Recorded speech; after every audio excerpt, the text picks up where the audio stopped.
Good morning, everyone, and welcome to the online free information session for the Bachelors of Information Technology at CTS College. My name is Sanjeev, and I'll be guiding you guys through this session. How are you all doing this morning? Is everyone okay? Everyone's great.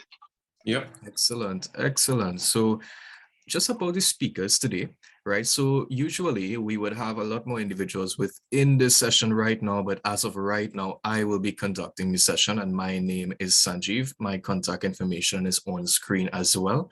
You will have availability of Mr. Ravi Raghunath, who is the Executive Director of CTS College, as well as Mr. Aaron Naris, who is the Program Manager for the Bachelor's in Information Technology. And I myself am the Program Administrator for the Bachelor's in Information Technology. Now, any inquiries that is specific to the Bachelor's in Information Technology at CTS, you can email BSc at ctscollege.com for sending in your applications or any inquiries that you have in general with this program, and either one of us will be replying. So if you'd like, you can take like a screenshot of this page, or you could record the numbers really quickly, and of course it will be passed on later to everyone. All right, so let's go straight into our little warm-up, right? So let's just get our brains active at this point in time. So I have a couple of questions for you all. You all ready? Just a little couple of brain teasers. Yeah? All right. So you all feel free to unmute or even send the answer to the question on the chat as well if you all want as well. All right. So the first question, you all ready? Yeah. Excellent. So why was the mobile phone wearing glasses? Why was the mobile phone wearing glasses? Because Anyone? Yeah. Close. Come again. Anyone else?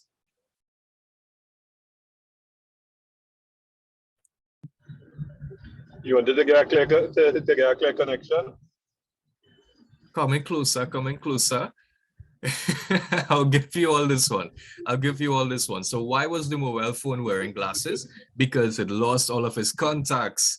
I have another one though. Let's see who can get this one, right? What kind of computer sings the best? The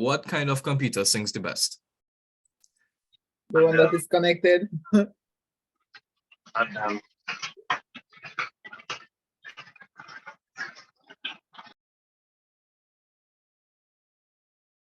Anyone? What kind of computer sings the best? Adele. Anybody here? Adele. Excellent. You all see in the screen still, right? Yes, we are. Yes. All right, excellent, no props. All right, I have one more question for you all. Last one. Let's see who will get this one. Excellent job on that one, though. Why did the PowerPoint presentation decide to cross the road? This one is pretty obvious. Let's see who'll get this one. You all can post the answer on the chat as well. It's totally fine if you're not comfortable with unmuting. Yeah, why did the PowerPoint presentation decide to cross the road? All right, well, close, Jenna, really close. Kristlyn, you got it, right? So the answer is to get to the other slide. Why did the PowerPoint presentation decide to cross the road? To get to the other slide, right? So excellent job there. I hope you all had fun with that. So let's get straight into the session. Before we actually do, if you guys would look at the chat, let me post it again. We at CTS College do a lot of marketing, and we would like to hear from you all in terms of where have you learned about CTS College. So if it is, you can take this quick survey. It's just about 5 minutes long. Just to complete the survey, it could be done after the session. Of course, if you're more comfortable doing it then, right? And the survey could be done at the link posted in the chat, right? It also will be forwarded later on if you want to complete it later on as well. All right. So now we're going to get straight into the Bachelor's in Information Technology stuff, right? The good stuff, that is. So I have another question for you all. Not anything like a brain teaser, but a bit more in relation to the Bachelor's in IT.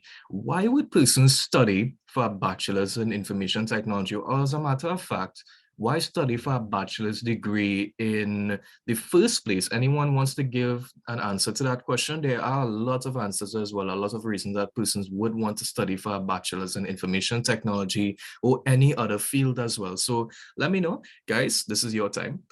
You can post your answers on the chat. You can unmute, let me know. So anyone wants to answer that? Why study for a bachelor's?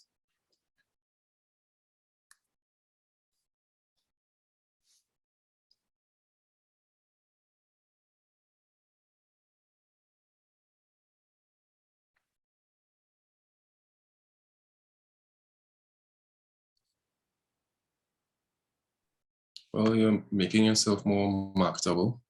Obviously, one. So that's an excellent point there. So in terms of employability, in terms of making yourself a bit more marketable in the job aspect of it as well, to get, well, in terms of salary, that's a major one as well, right? Excellent, Jen. But I have a couple more reasons as well. So these are typically the reasons why persons would study for a bachelor's degree, right? So of course, the first reason would be for promotion. Let's say that you're working currently within an institution that requires, a high, like have an opening for a higher position. And however, you don't have the necessary qualifications to hold down that position, you would go and try to see if you could get that qualification. It may be a bachelor's degree, master's degree, whatever the case might be. So persons typically would go back to school to study for a bachelor's degree for promotion purposes within their current job. Maybe they're looking to change careers. They're not quite happy with what they're doing right now, but of course they want a lot of information on the new field that they're looking into. So they would do a BSc or bachelor's to change their career, right? Of course, in terms of increased salary, because if you are promoted within the institution that you're working with, of course, your salary would increase as well. And this is one of the most main factors that persons look at when they're going back to school to study for promotion purposes, etc. And we'll have a closer look in terms of salary a bit later, the big difference there is, right? A better one as well would be to start or grow your own business, right? And this is right now probably one of the most flexible fields, especially IT, in terms of businesses as well, right? Because the world has seen, like through the pandemic as well, right? A lot of businesses have started digitalizing the way that they do things, and we will have a look at that a bit later as well. In terms of personal achievements, so persons typically would want to possess a bachelor's degree just for namesake as well, right? Or maybe they just wanted the knowledge, right? And let's say that the individual has a lot of working experience within IT, but they don't have the necessary qualifications, right? They can complete a bachelor's degree just to, just for namesake, for personal achievements as well, right? And of course, practical experience in IT, because most bachelor's degree, especially bachelor's in information technology, is more practical based. Like you will be assessed through much more assignments, etc., rather than exams. You will be programming, actively being involved in typical IT projects as well, right? So for the practical experience of it as well, right? And of course, in terms of enhancing your employability, which ties in pretty much with promotion and increased salary, right? So not only advancing within the same institution you may be employed with, but other institutions that are better in terms of what they do as well, right? So these are typically some reasons why persons would study for a bachelor's degree. So let's have a closer look at a different point. So what at this point in time I'm going to do, right? We're going to have a bit of comparison in terms of salary. And this right here is an OJT salary chart, and this is qualification based, right? So this is on-job training type of thing, right? Entry point or basically intern level, right? And this is research that we would have conducted as well. We've looked up, etc., right? So persons with CSEC or CXC qualifications would typically work for a monthly salary of $3,000 and roughly $3,000, right? Persons with CAPE or a diploma would work for roughly $4,300. And persons with an associate's degree would work for roughly $5,400 per month, and persons with a bachelor's degree would work for $7,500 roughly per month. Look at the difference between associate and bachelor's. Look at the difference between CSEC and bachelor's. That's a big difference. And we're going to actually drill down in terms of what the difference is over different periods of times. And of course, you have your master's degree, which will be your next step. And of course, it's going to be a lot more, right? So that's roughly 8,700 per month, right? And this is average. It could be more, right? Most likely it will be more. So this is typically the average salary qualification based in terms of the position, which is OJT, right? On job training or intern level, right? So let's have a closer look. Let's look specifically at a case for pursuing a bachelor's degree. So how much more would you earn with a bachelor's degree versus CSAC or CXC qualifications per month? So we have the bachelor's degrees average salary of being $7,562.50. And of course, the average salary of persons with just CSEC qualifications or CXC qualifications to be roughly $3,025, right? And the difference there per month is roughly $4,537.50, right? And that there is a huge difference, right? So this is how much more you will be earning in just 1 month. And this is on average, right? Let's have a look at how much you would be earning more in a year. So we're going to take that monthly figure that we just calculated there, and we're going to multiply that by 12. So guess what? You are earning $54,450 more, right?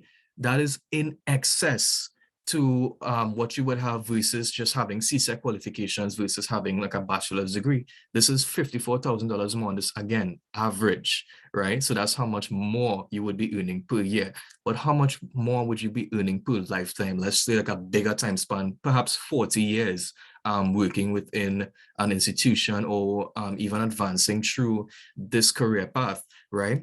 Let's take that yearly figure and multiply it through by our lifetime figure of 40 years. That's $2,178,000 more that you would be earning in a lifetime, right? And again, average. So there's a lot of leverage here in terms of the salary aspect. And this, if I don't know, if this doesn't pull you guys in to get your bachelor's degree today, I don't know what will, right? So this is one of the key factors, again, in terms of salary. And again, I cannot stress this enough, this is average, right? Because most of the jobs within the IT sector right now are very highly paid in terms of networking, programming, web development. All of those are really high paying jobs as well, all right? So David, we'll get to that in a little bit. I'm gonna run through now in terms of the employability aspect, which we had a look at earlier, we mentioned earlier. So we would have done a little research from the World Economic Forum, or WEF, and they have actually suggested that the workforce is automating and it's displacing over 85 million jobs in the next 5 years. So basically 85 million persons likely would be out of a job, more or less, right? So the COVID-19 recession also created a double disruption scenario for the worker, and companies are now adopting technology with a 43% of the businesses that WEF actually interviewed. They indicated that they are set to reduce their workforce because of technology integration. And what that means basically, right, is that the majority of businesses are looking to develop a model by where they use a system rather than actually having persons employed to do things mandatorily, right? So they are automating certain aspects of their businesses, completely cutting the need for human interaction, right? So you would have a whole system to accept payments, etc. You can do payments online. So your customer comes, use your system, the payment is, the transaction is done immediately. There's no need for like someone at a front desk receiving payments and logging the payments where there may be issues, etc. Because there's a lot of issues in terms of data entry on the human side, but through a system, there's less chance of errors, etc. Right? So on the right-hand side, I actually have a table here in terms of the demand for some jobs that would rise over the next 5 years while others would shrink. So if you look on the left column, right, you would see increasing in demand. You're all seeing this. I know it's a bit small. Let me see if I can get something to highlight for you all. So if I may, right, on the left-hand side, you would see increasing in demand, and on the, on the right-hand side would be decreasing in demand, right? So in terms of increasing over the next 5 years, we're seeing data analysts and scientists, AI and machine learning specialists, big data specialists, digital marketing and strategy specialists, etc. On the right-hand side, which is decreasing in demand, we're seeing jobs like data entry clerks, like administrative and executive secretaries, accounting, bookkeeping, and payroll clerks, accountants and auditors, etc. Now, I'm seeing a trend here, and I want someone from the audience, of course, once you see it, point it out. So anyone can actually see that trend, what's taking place there. Have a look. We would have just mentioned it as well. Look at those that are increasing in demand and those that are decreasing, and look at the job cycle. What are you seeing? Jobs that can be that requires like, let me say, uh, like the things that really require like data entry, those kind of things. Those are the things that can be that can be switched over to like a system, or programs that What? are being, shifted that No, Excellent. into the grateful. Excellent job, excellent. That is literally exactly what this is all about, right? So we're looking at those that are increasing in demand. They're looking for data analysts and scientists, AI machine learning specialists, professionals, analysts, etc. Look at those that are decreasing in demand. Those are smaller roles that typically, a lot of persons could get into, but it takes a lot more education and a lot more time to become a specialist, right? So whereas having a company having to employ 20, 30 people to do a front desk, to have front desk duty, they can have one system managed by one specialist and it does the job of 30, 40 people. So it's much more easier for the business, and to maintain the system, it's not very costly, right? At times, they may be shutdowns, etc., but that's what the specialists would be employed for. So you have one specialist and a whole system that would take the place of having to pay 40, 50 different salaries per month. So it turns out really, really good for a lot of businesses, depending on the area as well, right? So that's a little bit in terms of the job aspect or the career aspect, right? Because if we look as well in terms of increasing in demand, these are up till now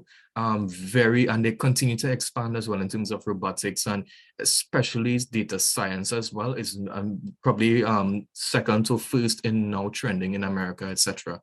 Right? So moving forward, we're going to have a closer look specifically at some of these services or these automations that I would have mentioned. And it's even taking place right here in Trinidad. Massy Stores, as an example, here on the left-hand side, they actually have an online service that you can purchase grocery items and have it delivered to your doorstep.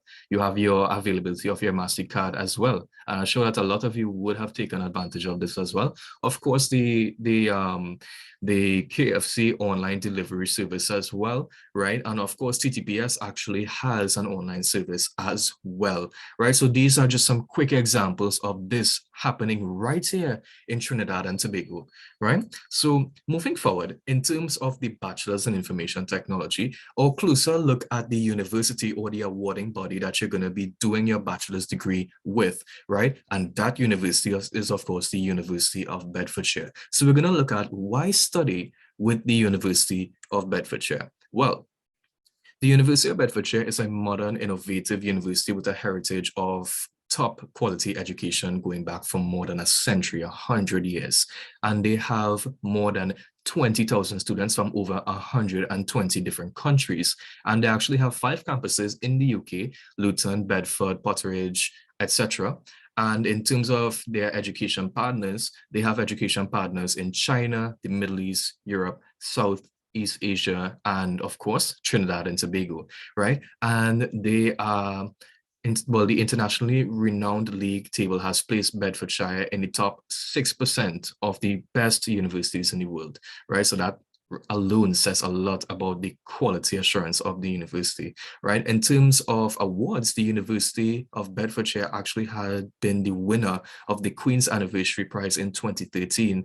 And according to that, it's basically the highest form of national recognition for universities within the UK. So the University of Bedfordshire basically has been around for a while. They have a lot of experience in terms of delivering bachelor's degrees and a lot of other programs as well, both online, face-to-face, based on their campuses, etc.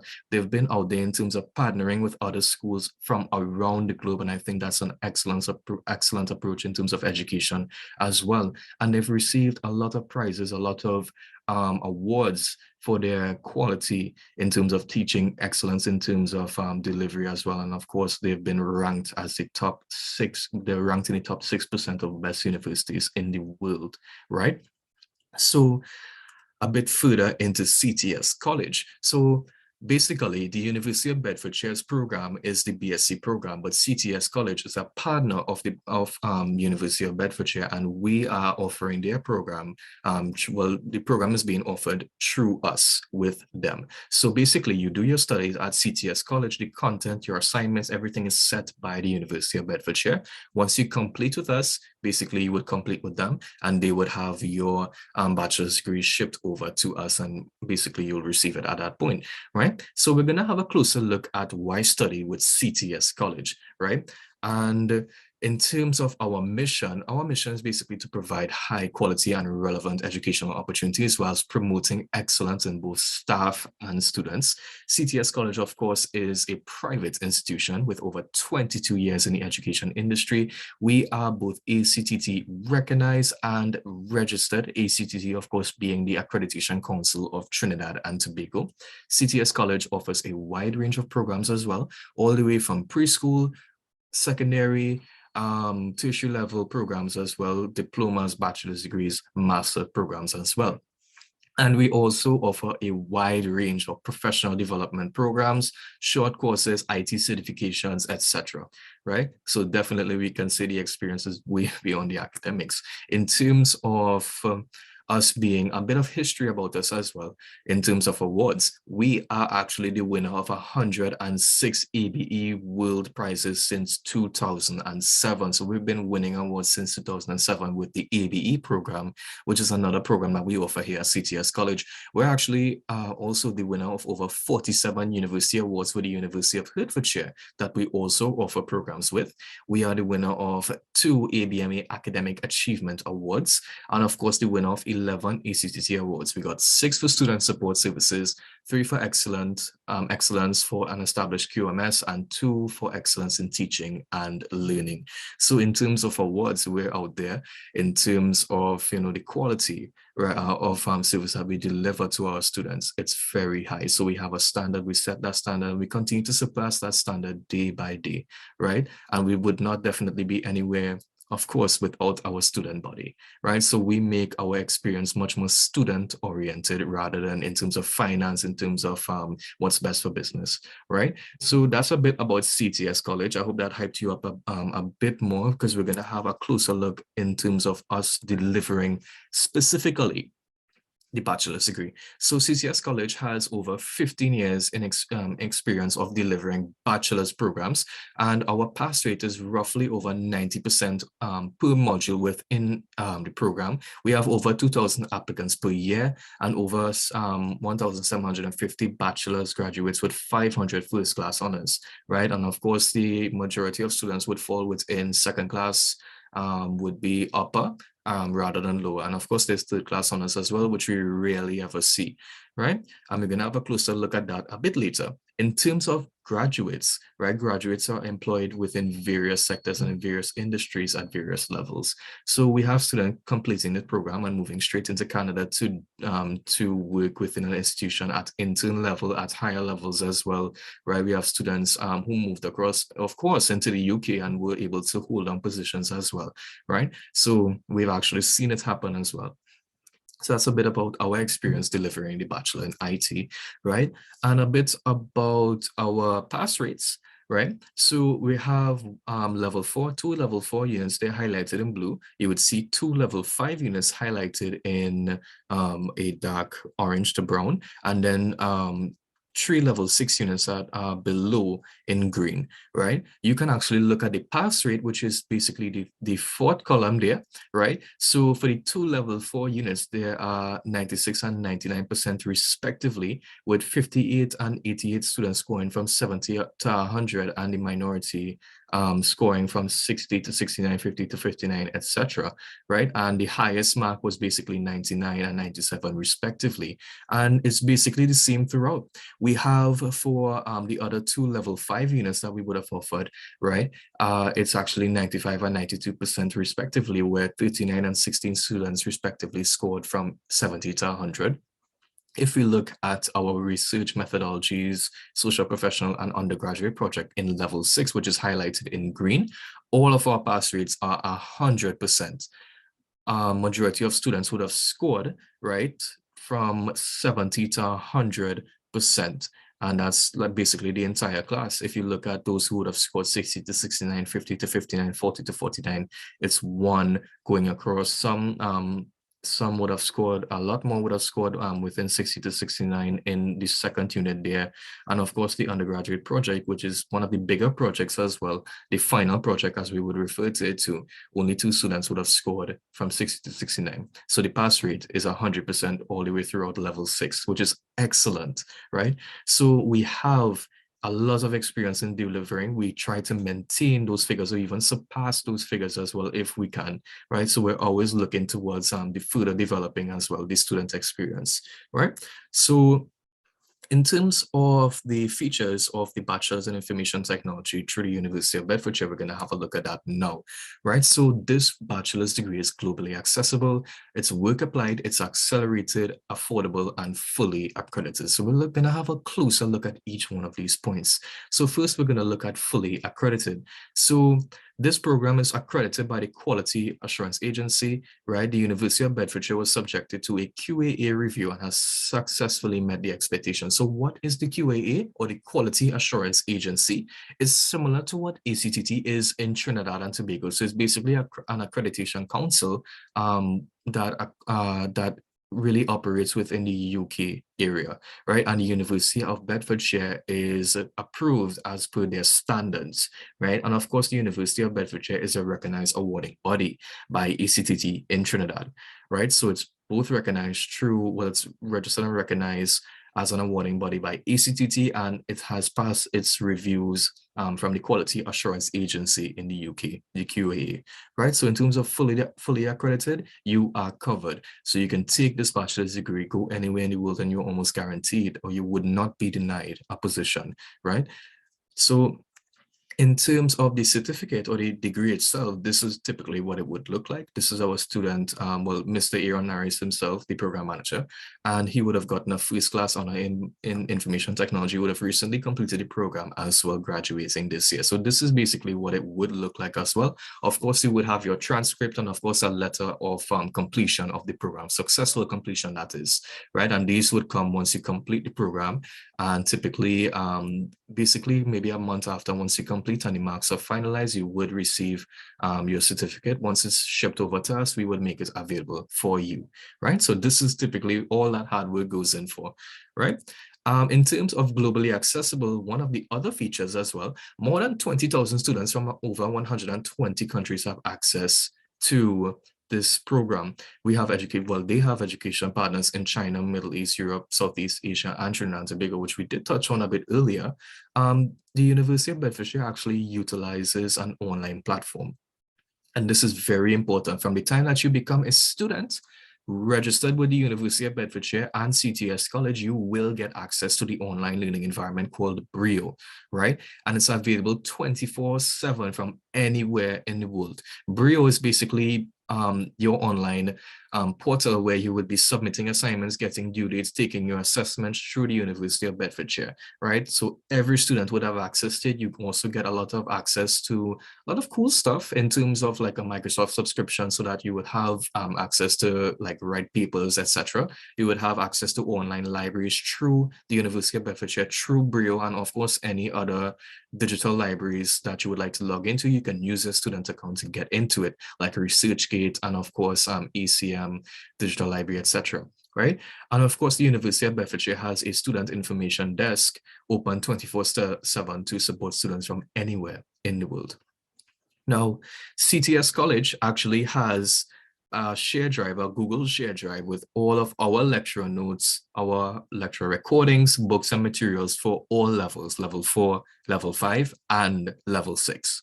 So basically, right, you have Brio, you have access to Brio, the online site, but in the event that something happens to Brio, it's down because sometimes, you never can predict.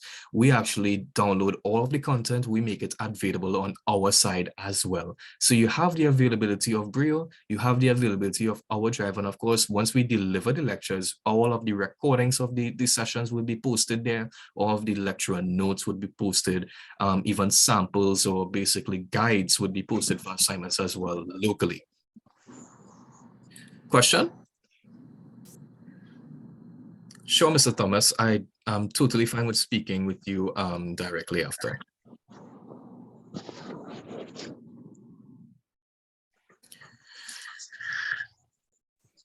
Right. Cool. So everyone okay with this point here? Anyone with any questions? All right.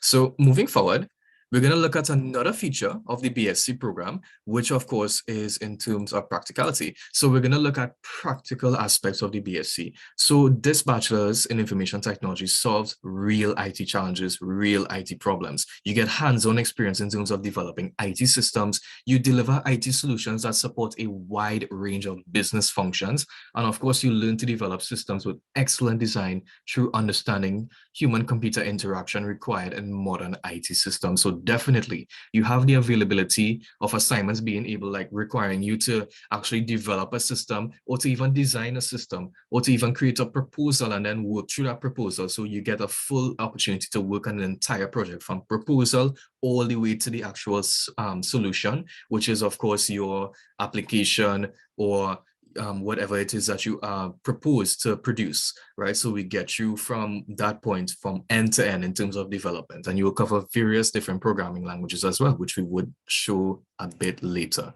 right? No props. So moving forward as well to the other feature as well. So in terms of solving real IT challenges, this is a very good example in terms of this. So this is an assignment for one of the modules. It's the second assignment for advanced information technology, which is a level 6 unit.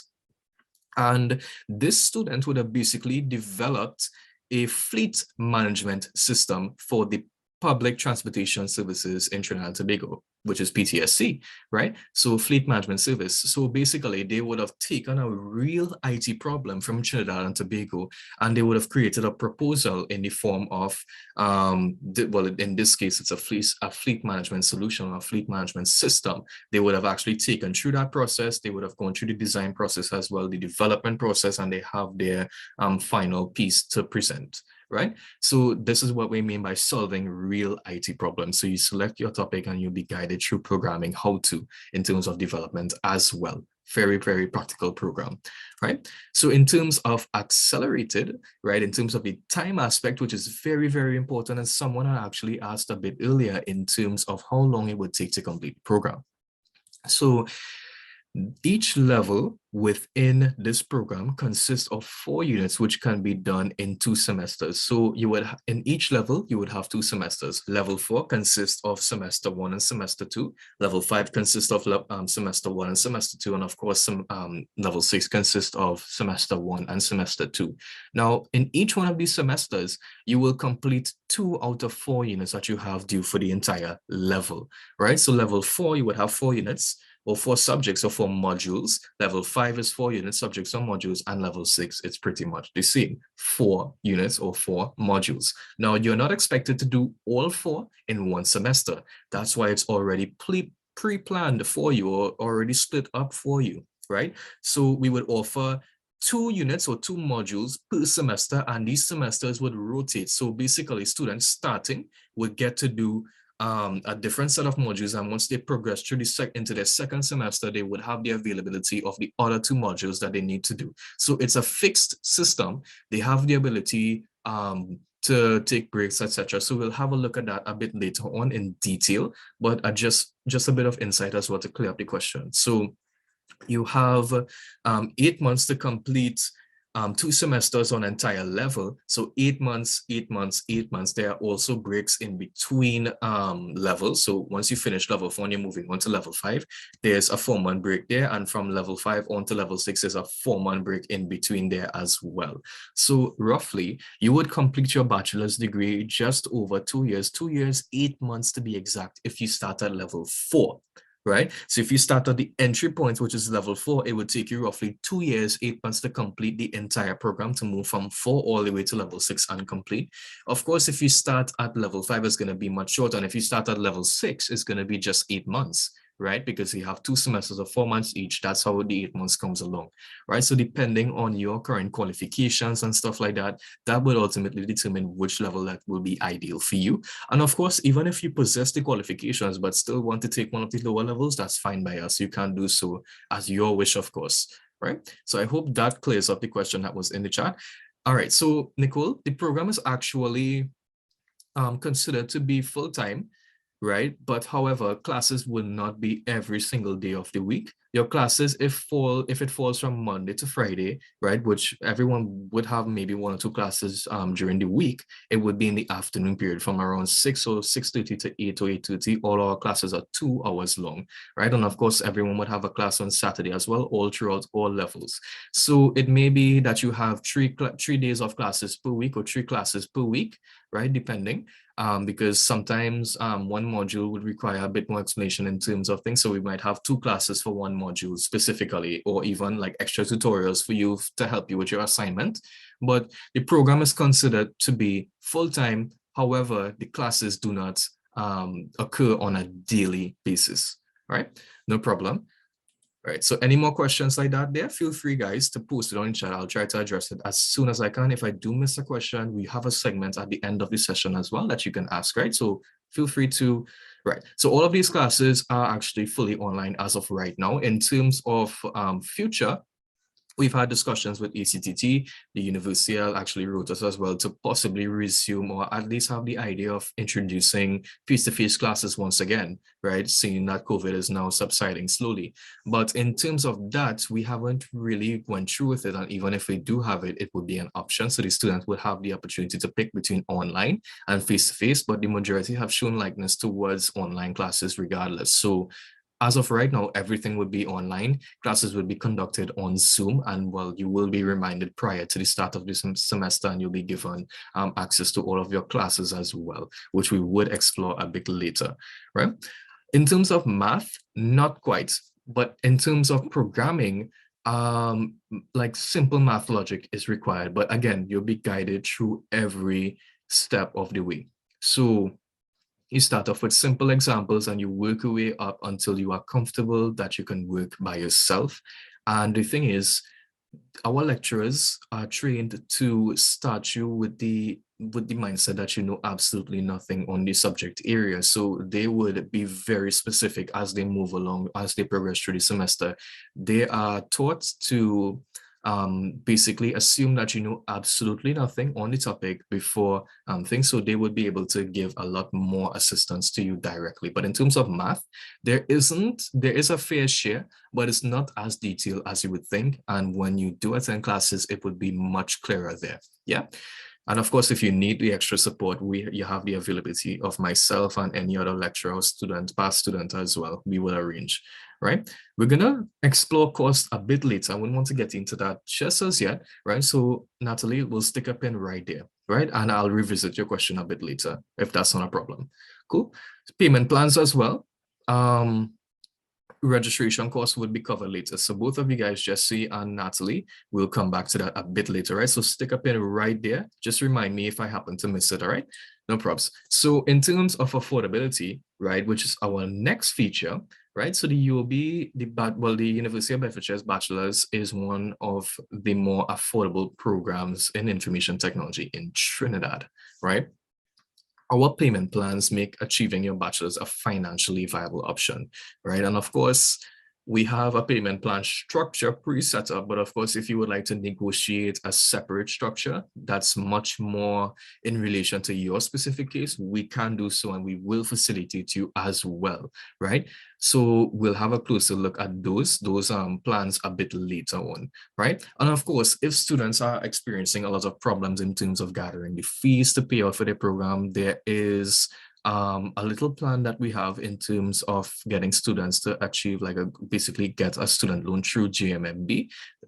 They would be able to go through the same loan process with GMMB, right? And once the GMMB knows it's for CTS College, the fees are paid to CTS College and you just simply owe the bank in terms of their payment plans or their process, right? So we have the availability of a student loan as well set up with GMMB if students, would like to go that route as well. And if you recognize that this is the route for you, just let me know after the session and we can have a discussion on how it's done and we can have you prepared for that in advance. All right, so I'll walk you guys through that, but that will be a bit more specific. Cool, no problem. All right, so moving forward from here. So those would have been all of the features of the Bachelor's in Information Technology program through CTS College with the University of Bedfordshire. So we're gonna have a look at how the program is structured, right? So a lot of questions were at this a bit earlier, so we're gonna actually look at it now. So the Bachelor's in IT is actually made up of 3 levels. You have level 4, 5, and 6. Each one of these are considered to be years. So you can call level 4 year 1, you can call level 5 year 2, and you can call level 6 year 3. They are basically used interchangeably. So when a student says year 1, they mean level 4. If a student says year 2, they mean level 5. If a student says year 3, they mean level 6. So if they say level 6, they mean year 1, level 5, year 2, level 6, year 3, etc. So throughout each level, as I mentioned earlier, you have 4 units or 4 modules, which are split over 2 semesters. So you'll do 2 in your first and 2 in your second semester, etc. Right? So a little bit of insight in terms of the entry requirements. So level 4 is ideal for CAPE holders or persons with 2 years plus IT work experience. You have to be specific to IT, or you can have IT certifications, or again, at least 3 years general work experience with CSEC qualifications. So if you're looking to apply with just CSEC, you need to have at least 3 years plus general work experience, or a bit under that, maybe 2 years can be acceptable as well, but it's a case-to-case basis thing. If you have CAPE qualifications or A levels, you get into the program, absolutely no problem. If you have 2 years and over in IT work experience, extensive IT work experience, you have the availability to get into the program, right? If you supply a job letter, etc. So again, before we end the session, I'll dive in a bit deeper into this. So in terms of entering directly at level 5, you must possess, and this is a must, you must possess a level 4 IT diploma or equivalent, or at least 2 years plus an IT work experience and IT cert. So if you don't have the level 4 IT diploma, because I know that there's a lot of diploma programs out there and we have a lot of students bringing in these, right? So a level 4 IT diploma would basically cover the basis of our level 4 in our program. So there would be no need for the student to do level 4. They would be exempted from level 4. They can start at level 5, but that's only provided that they provide the actual IT diploma, the level 4 IT diploma, right? Or equivalent, because we will actually have to go online, see if it's credible enough as well, that can be utilized to say that, okay, you can be exempted from level 4 and start at level 5. Now, if you don't have a diploma, IT diploma, that is basically the equivalent of our level 4, what you can do is provide 2 years IT work experience and a combination of IT certs as well. These IT certs wouldn't necessarily have to come from an awarding body. They could be for as simple as completion or even participation. But what the university tends to look at is majority over minority. So they would see each cert as you being certified in one area, and the more you have, the much more knowledge. Well, they would consider it to be you having much more knowledge in terms of IT, right? So you supply 2 years IT work experience with IT certifications, and you can get straight into level 5 as well, right?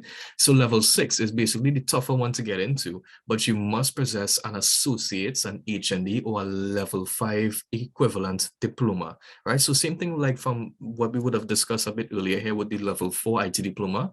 To get into level 6, you must have a level 5 equivalent IT diploma, an associate's degree in any IT related field, or an HND as well. So if you don't have those, and these are qualification based, if you don't have those, you can provide at least 6 years plus or 6 years IT work experience and a combination of IT certifications as well, which is more or less kind of similar to the model that we have for level 5. So you have the qualifications, right? If you don't have those, you can provide a combination of extensive IT work experience and IT certs as well, and you stand a really good chance of getting directly into level 6. So that's just a bit of insight into the levels, a bit insight of the entry requirements as well. But of course, we would cover that a bit later in detail in terms of what you need to supply as well when you're applying. All right. So I'm seeing a lot of questions on the chat. So, right. So in terms of CXC and a combination of E+ certs, you will definitely be able to enter straight into level 4 with that, Jen. That's totally fine, right? So it's just basically you have to provide your application form, etc., and we'll walk you through that a bit later, right? So just to confirm, the 6 CSEC qualifications and the A+ certification would definitely get you into level 4, right? In terms of, well, this next question here, so if you have only 1 year work experience, you would have to wait 2 years to apply. No, if you have the 1 year work experience, right, I can have a look specifically at your resume if you would like to provide it as well, and any other IT certifications that you could possibly get to add on to your application, and we can have a discussion on which level would be appropriate for you. So if you'd like, you can call me after the session and we can have a closer discussion on this, so I can be able to recommend, right? Because I don't want to say yes or no to a particular level, but you don't particularly meet that entry requirement, right? So this requires a bit more personal discussion. If you wouldn't mind calling me after the session, that'll be totally fine, right? No problem. Ms. Rupchan, in terms of IT level 2 diploma, no IT work experience. If you don't have the IT work experience, it could either be a chance, there could be a chance that you could get into level 5 with that, right? Or even level 6, depending on the diploma. So I'll actually have to see these in order to advise, right? So these would be a bit more personal, but there is actually a chance that you will definitely get in because you have an IT-based diploma, right? But no work experience as well may things. So depending on the qualification, I'll have to have a closer look at that in order to advise you accordingly. So, all right, a student at another university doing an associates in computer software engineering. Yes, you will be eligible upon completion of that diploma, right? Associates. If it's associates, you get straight into level 6, but you must provide the actual certificate with the application form in order to be considered. If you don't have it, you can provide your unofficial transcript and a letter from UTT, and you would be able to, well, it should be something to hold off, and the university would understand basically. So the UTT would confirm that it's basically you're finished with it. You're just awaiting the cert, and you can basically have your foot inside of the program, our program that is, until you could get the cert, and then we'll provide it to them later on once you provide it to us, right? Computer literacy, yes, but at one of the lower levels as well. And we do have something special to offer for students who don't meet the entry requirements at all, right? So 15 years IT, well, 15 years experience plus security plus Linux, etc., CCNA, you have the availability to start at level 5, but possibly even level 6. Level 5, totally fine. Level 6, we can actually discuss, right, in terms of the work experience as well. No IT experience, no education in IT. In terms of that, we actually do have a bridging program that we offer, which is a combination of IT courses. It's 5 courses. We will explore that a bit later, but that was just basically a little surprise that I had for you all, right? So basically, we can run you through the bridging program, and once you complete it, you get certificates from CTS College, and you can actually use those to apply for level 4 in the bachelor's in IT. You stand a really, really high chance to get through because we had like a lot of certifications. We also offer A+, Net+, Silver+, Security+, etc. at CTS College. Students have used these and they were able to get through into the program as well. So it's something that we are knowledgeable about, right? And basically, again, as I would have mentioned earlier, the more IT certs that you provide, the better chance that you stand in terms of being accepted in the level that you apply for. Operating system management, waiting graduation transcript from COSTAT. certification in January as they tend to move slow. Yes, you will be able to register, Mr. Barker, but if you can get a letter from the institution, I would prefer if you do so at its earliest, right? If you can get an unofficial transcript as well, it's basically something to provide with the application form. We can hold off because the university, when they recognize that the certificate is missing, they would write us and let us know where's the certificate for the student, and by then we can provide. But it's basically just something that could kickstart your application and you will be accepted.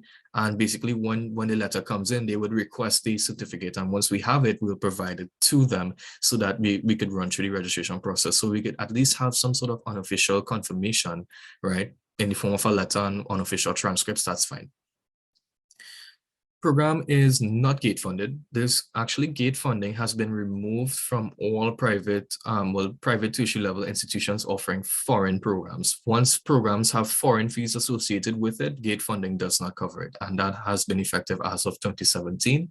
There has been a recent change to gates, but that still would not apply to us because the rule of thumb is any private institution, tertiary level institution offering foreign programs would not be supported by GATE. All right. If you also want to teach and volunteer programmers with this degree be the pathway, I would definitely say so because our projects are very much so based on a lot of practical work, a lot of programming, right? So it definitely will get you inside. And typically teachers who look, it depends on the level that you're looking to teach at as well, but a bachelor's degree is always a great start. So you can look at possibly moving in even into like secondary level teaching in terms of like IT or even tertiary level once you complete studies a bit further, right? So I know a lot of persons who have just a bachelor's degree and IT certifications and work experience, and they're actually teachers, even within our program as well, right? So yes, definitely. No IT work experience, totally fine, Corey. You have the availability to enter, but we'll need to discuss where exactly, right? If you're waiting the certificate as well, the same thing applies to you. See if you can get a letter from the awarding body or a transcript, an official transcript as well, so we can at least have that attached to your application. So when it goes out, you can be accepted and they will request the certificate a bit later. By then you should be able to have it on hand. So you'll just provide it later. Yeah, no problems. All right, so that's a bit of how our level structure is done. So we're gonna have a closer look at something else as well. So that would have covered the entry requirements, but now we're gonna look at time aspect. So specifically here, we're gonna look at the level 4 to 6 structure. So if a student starts at level 4, right, they would have their first semester of 4 months and their second semester of 4 months, which I did mention earlier. So in total, it would take them 8 months to complete level 4, right? Again, if a student starts at level 4, they would have their first semester of 4 months, second semester of 4 months, a total of 8 months to complete the first year in the program or level 4 entirely, right? Everyone clear on that? Any questions there? Like I said, the next bridging program is scheduled to start in February. We actually still have courses running for this iteration because we stagger them. We offer them 2 by 2 by 2, right? Or 2 by 2 by 1, etc. So we have a couple more that hasn't started yet. You could register for those and you could have those certificates in hand by December and we can apply for you at that point, right? So you can have the application form filled out and stuff like that. And if you want to take the extra ones in February, you can do so as well, right? So I'll cover which ones are available and which ones aren't, and will be starting next year once we come to the end of the presentation at this point, right? Cool. Yes, Joel, you can talk to me after, right? You can call me at 286-0862. The number would be on screen a bit later down once we finish the presentation and you guys get to ask questions, right? So again, let me just run through. Bachelor's in IT level 4, first semester 4 months, second semester 4 months. It takes you 8 months to complete level 4. Now, in between level 4 and level 5, you would have a break. But in terms of level 5, the same model is utilized here. First semester, 4 months, second semester, 4 months, 8 months to complete level 5. Same thing for level 6. 2 semesters, 4 months each, 8 months to complete level 6, right? However, in between level 4 and level 5, and in between level 5 and level 6, you have 2 semester breaks. So if a student starts at level 4, they would have a semester break after completing level 4 and moving on to level 5, they will be placed on a mandatory 4-month break here. And once they start at level 5, they finish level 5 and they're moving on to level 6, another mandatory 4-month break period there, right? So that's typically how your structure would be in terms of the time aspect. If you start at level 4 and moving straight on to level 6, right? So in total, it takes you roughly 24 months, so 2 years of studies, 8 months of break, right? So 2 years of studies, 8 months, 8 months, 8 months, and the semester break in between the levels would be adding up to 8 months again, right? So that is 2 years of studies, 8 months of break. So roughly 2 years, 8 months to complete the program if you start at level 4. Totally understand. I know the majority of students would be starting at level 4 depending. So guys, familiarize yourself with the structure as well. And of course, we'll notify you on when exactly you'll need to go on semester break, right? Because it may vary depending on where you start, all right? So this is the structure here. If you start at level 4, moving straight on to level 6, you have your semester break in between each level, 2 years of studies, 8 months of break, 2 years, 8 months to complete the program starting at level 4, right? Anyone, any questions here?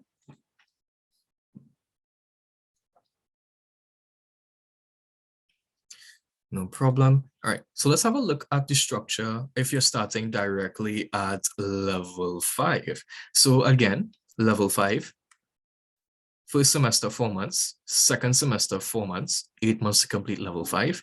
And you're moving on to level 6 right after, of course. 4 months for your first semester, 4 months for your second semester, 8 months to complete level 6. But in between level 5 and level 6, there's a 4-month mandatory semester break. So if you start at level 5, it's going to take you roughly 16 months of study and 4 months of break, right? So that's really 20 months to complete the program starting at level 5, right? So that's basically the structure moving from level 5. You start directly at level 5, moving on to level 6. You have 8 months of studies in level 5, then a 4-month break, then 8 months of studies in level 6, and then you complete, right? And a lot of persons were asking about level 5 as well. The best time to start each level would be in February. There isn't really a best time in terms of thing. So in terms of applying, we have 3 semesters typically that you can think of, 3 and intake periods, one in January, one in February. So we have the February to May semester, we have the June to September semester, and we have the October to January in the New Year semester, basically. And those would be the 3 entry points into the program, the beginning months. So February, June, and October, September leading into October, right? So you have the availability to start at any one. Even if you apply, you have the availability to just simply hold out on the offer until you are comfortable to start, and then you just simply indicate when you'd like to start and things. So the choice is ultimately yours. But in terms of the best time, I wouldn't say that there is a best time because the modules would rotate, and in terms of the teaching aspect as well, it's excellence all the way throughout, right? So if a student is already accepted, do over and Joel, no probs. Joel, I'll have a chat with you a bit later regarding this issue specifically, if that's not a problem. All right. So, okay, cool, no problem. All right, so this is our structure. If you start directly at level 5, moving on to level 6, 8 months of studies in level 5, 4 months break, and then 8 months of studies in level 6, 16 months of studies in total, 4 months of break, 20 months in total to complete starting from level 5. If, of course, we start directly at level 6, which pretty much looks very exciting, you just have 8 months of studies, right? And then you complete the program because there's no break, no level for you to progress through, so there's no need for a break. So students with associates, etc., start right here and they finish in 8 months and they get their bachelor's degree in the next month or so once it's arrived to CTS College from the University of Bedfordshire, right? So that's basically the structure in terms of the time aspect, in terms of studies, right? Any questions from any one of the particular starting points on how you should progress? Feel free to ask. No? Okay, you could stop me and we can return to it if you're not comfortable with anything as well, or if you like, you could have a chat with me afterwards, so we could you could have your questions posted once we hit the question segment of this information session. All right, so there's no break there as well. Cool. So what would you be doing during the break? Because I mean, students who start at level 4, they would have 8 months of break. Students who start at level 5 would have 4 months of break. So what could you do to not waste your time? Or what could you do to keep yourself occupied and not lose your momentum whilst moving through our program? So we do actually have something in place, but there's a couple of options as well that you have with us. So we recommend that you do an IT certification at CTS College, and we have some recommendations as well. So students who are moving from level 4 to level 5 and they have a 4-month break, we recommend that you do web design, because it would complement what you will be doing in level 5, because level 5 has a unit called web technologies, and it's a much more focus on web design, etc. Right? I would also recommend that you do like graphic design as well, or possibly even Photoshop if you'd like to, right? One of the shorter programs. So the rule of thumb is, once basically you start any certification course or any little program within CTS College within that semester break period, and you're a registered bachelor's in IT student, you are entitled for a very large discount as well, a chunk out of the tuition fee for these as well. Right, so these are our recommendations. We also have a wide range of personal development courses. If you don't want to do something IT related, but something else caught your eye at CTS, you have the availability of these others as well, like the project management, the financial management, business writing skills, and a whole lot more. You can find a lot more information on the courses that we have to offer and the running times as well. If you visit our website, which is ctscollege.com, right, /certifications, ctscollege.com/certifications. The link is there, right? So again, the thing is, once you start any program, any certification during your break period, that 4-month break, you are entitled for a 40% discount of the tuition fee for any short course, any little IT certification, professional development course, anything at all. Once you start it within the semester break, 40% off, right? So that's only available for our bachelor's and IT students, right? So we're doing something special for you all. And I'm sure that a lot of you would take advantage of this stuff as well, especially the IT related stuff in terms of web design, the Photoshop course that we have, even A+ as well. But A+ is a bit bigger in terms of like longer term. So I would recommend that you do that after if you're looking to do something a bit more substantial, right? So question in the chat. 1 year top-up time frame in terms of, all right, so 1 year top-up. All right, so Mark, if you possess a, well, in terms of qualifications, where are you? Do you have like an associate's? Because if basically you've done a diploma level elsewhere and you want to do a top-up with us, you'll be entitled to start at level 6 directly, which you would have covered just now. So you have the availability to start at level 6 directly, depending on your prior work experience and qualifications, and basically will take you 8 months, not even a full year. We wouldn't call it a 1 year top-up, we'll call it an 8-month top-up. So you get your bachelor's degree in 8 months once you start at level 6, right? So that's basically the time frame, and there's no little break or in between, anything in between. It's just a straight progression through thing. Excellent, no problem. So once you provide that with the application form and all of the other supporting documents, which we would cover later in detail, you can email that to us. We'll send it off to the university. Once you're approved, accepted, basically you start directly at level 6 and you complete in 8 months. And that's basically it. You get your bachelor's degree from the University of Bedfordshire. All right, nice. Glad I cleared that up for you. No problem. Cool. So this is basically the availability of stuff that we have for you guys to do during your break. Now, in terms of payment plan structure, etc., some may overlap into the break period as well. Now, if you recognize that you have like problems, issues paying off your fees as well, you can utilize this break period to really catch up on your fees, right? So that's a great opportunity there as well. And a lot of students take advantage of it, and we also endorse it as well. All right, and even students who are starting their new semester after the 4-month break, they actually pay in advance, and we will accept payments, of course, in advance, right? So these are some of the things as well. And even if you're not willing to do a certification course at CTS College, totally fine. how about you actually sit into your classes for the next level? Because we give you access to all of the information, all of the content, everything, links to classes, everything. So you can be a level 4 student, have access to level 5 content, lectures, previous lectures, assignments, etc. So you can get a little taste of what it's like in the upcoming level. And during your semester break, you can sit into classes for your upcoming level. We would pass the links on to you. We would add you where you need to be, and we will make sure that you have availability of the class. And we don't want to hinder your opportunity because we want you to keep that momentum going throughout. So basically, students have actually utilized this time really smartly. They basically would have taken the 4-month break, and they would have started their assignments for the upcoming semester and hold on to it until they actually have to submit it, because they're on break. They're not really registered for the semester as yet, but they start working on this stuff really, really early, and it helps them out in the long run. So they can have a semester and they're just breezing through the content or really touching up on what they need to touch up on their assignment. So that's a really excellent approach as well, as students have been using, and we will endorse it as well, right? So these are the options that you have, or the things that you can do during your break period, right? So not to think that, you're on break and you're worried about losing your momentum, right? Or like returning to resume your studies, and then you're like, oh gosh, I'm so out of it.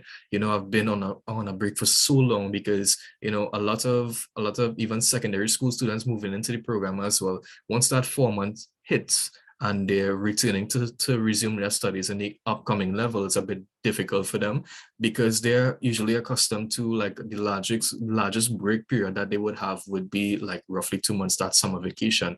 But we have an entire semester break, which is 4 months, which is a larger space of time. So we just want to make sure that you are comfortable through your progression within the program. And these are the options that we have to offer in terms of what you can do during your break period. All right. So I hope that you will take full advantage of anything as well. If you need me to run through anything specifically, feel free to reach out to me. And once you're on your break period and you want to register for IT certification course, please contact me. I'll liaise with the relevant program managers at CTS, and we can have discount arranged for you. So I'll need to confirm that you're a bachelor student registered on your own semester break in order for you to get that discount off. All right? No problem. No problem. Just joining in, totally fine. If you miss a huge chunk out of the beginning of the session, you can have a review of the recording, which will be posted soon after the session finishes, right? And of course, the question segment, you can stay back, ask questions, and I'll try my best to answer them. All right, so moving on to in terms of what you would learn throughout the program. Year 1, you would be doing networking, SQL or database, and you would also be working with Java and Python programming languages, right? So we actually have a small certification or introduction to networking, as we would call it, that is actually done on Cisco through the university, right? So the university will give you access to Cisco Networking Academy. You have the availability of taking your exams on Cisco Networking Academy, and you will get a certificate from Cisco, as well as a badge and a letter stating that you would have completed that course. But that's the only one that you will be receiving, like a little cert throughout. So typically, I know with other programs, once you finish a level, you will get like a level 4 diploma. You finish a level, you get a level 5 diploma, etc. moving forward. However, this program is not structured like that. Once you complete a level, you must progress on to the next level. You must pass that previous level in order to progress. And once you finish the entire program, it's only then that you'll be receiving your award, which is the bachelor's degree in information technology, with first, second class upper, or lower class second, or even third class honors. Right? So that's typically how it is. So for level 4, you have that Cisco Academy networking certificate that you can get, or you will get, right? And in terms of SQL, in terms of databases, you will be covering a lot in databases as well, the fundamentals, right? And of course, in terms of working with Microsoft, well, not particularly Microsoft Access, you will be more working with Oracle, right, on the web, Oracle Apex, etc. And you will be definitely working with Java programming language and Python programming language as well. And you will be required to develop projects. So you're using your programming languages to actually build an application, write a report, a proposal, etc. Right? So you're tying, and you'll also be able to actually build a database. So you're hosting your application communicates directly with a database, etc. So that's typically an insight in terms of the assignment, the projects, what you would be covering at level 4. Question?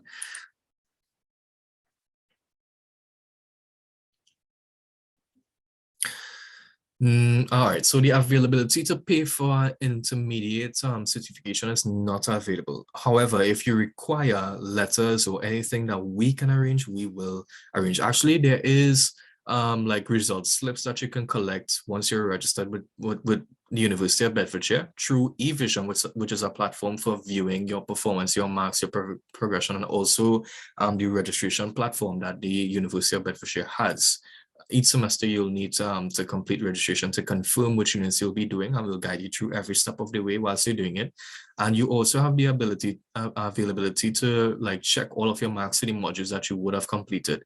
And if you need something official from CTS College to certify that you're registered and you have completed XYZ modules, and these modules would have covered XYZ, we can arrange those, right? And but however, that's basically all we have to offer. And of course, it's free. You don't need to pay for it, right?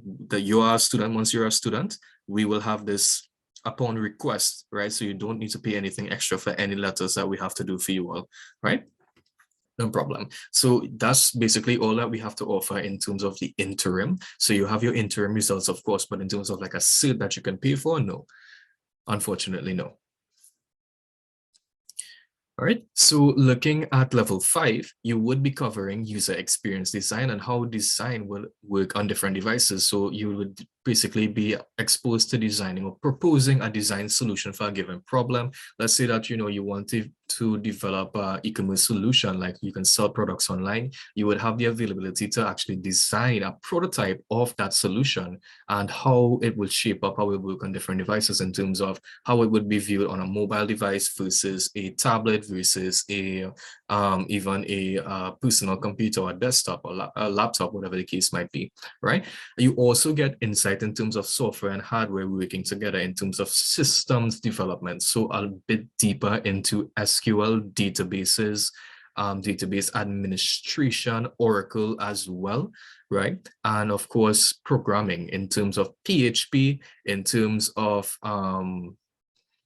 JavaScript as well. You would also touch on HTML and CSS. However, those are not considered to be particularly programming languages. Those are scripting languages, but they will still be covered as well because they are necessary at this point. But basically JavaScript and PHP would be ruling here in terms of systems development, right? And it also prepares you for the interview room as well, which is a very important aspect in terms of the bachelor's in IT, because a lot of bachelor's degrees or a lot of degree programs would gift you with the knowledge, but in terms of you presenting that knowledge for the availability of a job, right? The University of Bedfordshire sees that as a big issue. As such, they have an entire module dedicated to that, which is called the IT Employability Project. You utilizing your current skills and abilities and basically taking an opportunity to possibly apply for a job, right? So it's you doing a lot of reflection, you doing a lot of research as well, in particularly within the field that you would like to be employed within. So it is an entire project based on employability, and it opens up your mind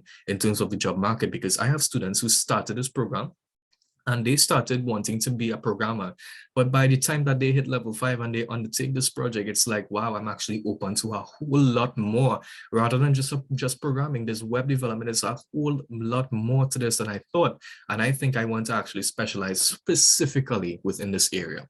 So doing this project opens up your mind in terms of the employability aspect or the wide range of things that you can do or achieve within the IT sector. And I think it's a wonderful addition to level 5 as well, right? And of course, you would be working with websites here. You have the availability to develop a full, like a front end, back end of a web page. We're encouraging students to do like an e-commerce thing, but you have the availability to do other topics as well. So you get to choose which type, you get to propose your design solution for a given problem and utilize that solution, actually go through with it, actually build the website, front end, back end development, right? And of course, any supporting documents would be your assignment as well. So all of those would be grouped together to submit to the university as your assignment.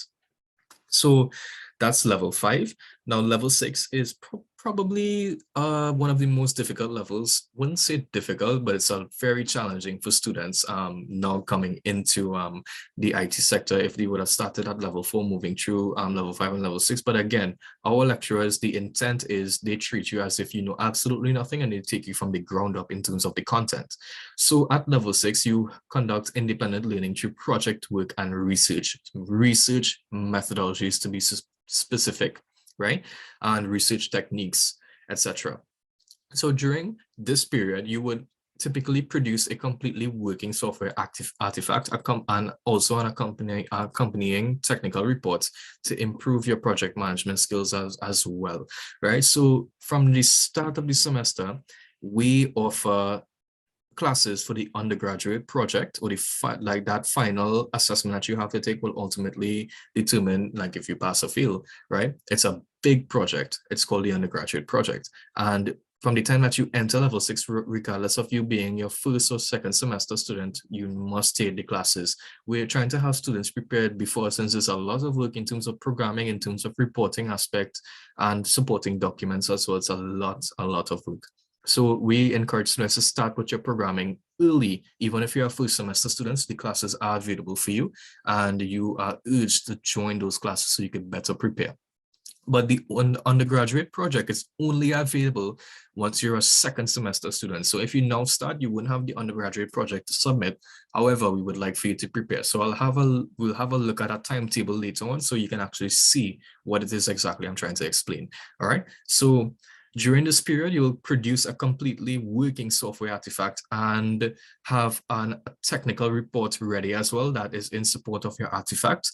And there is another unit as well called social and professional project management. So it's basically IT project management, more or less. So persons moving out with a bachelor's degree must have some sort of knowledge in terms of project management, and the undergrad that would directly tie into the undergraduate project as well, because that's a project, right? So you will also have the ability to design an interactive software prototype with a user experience emphasis using Azure.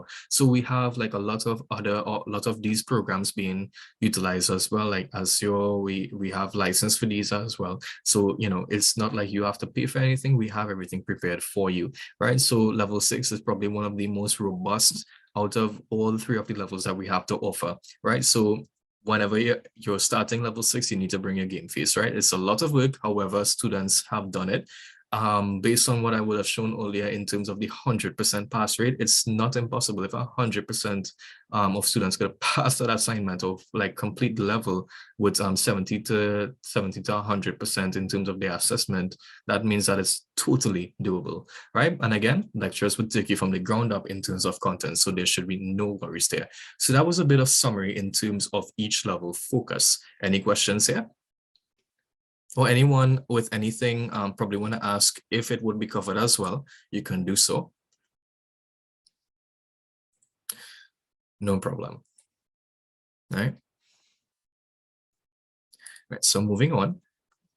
In terms of some of these projects that students would have completed for the undergraduate project and even other projects as well, I'm going to showcase what exactly some of these look like. And to think that you, our students, our potential students, have the ability to create so amazing. So let's have a look at the first one. So this here is basically a digital wallet that a student would have actually created, right? So this is basically the login page for the digital wallet, right?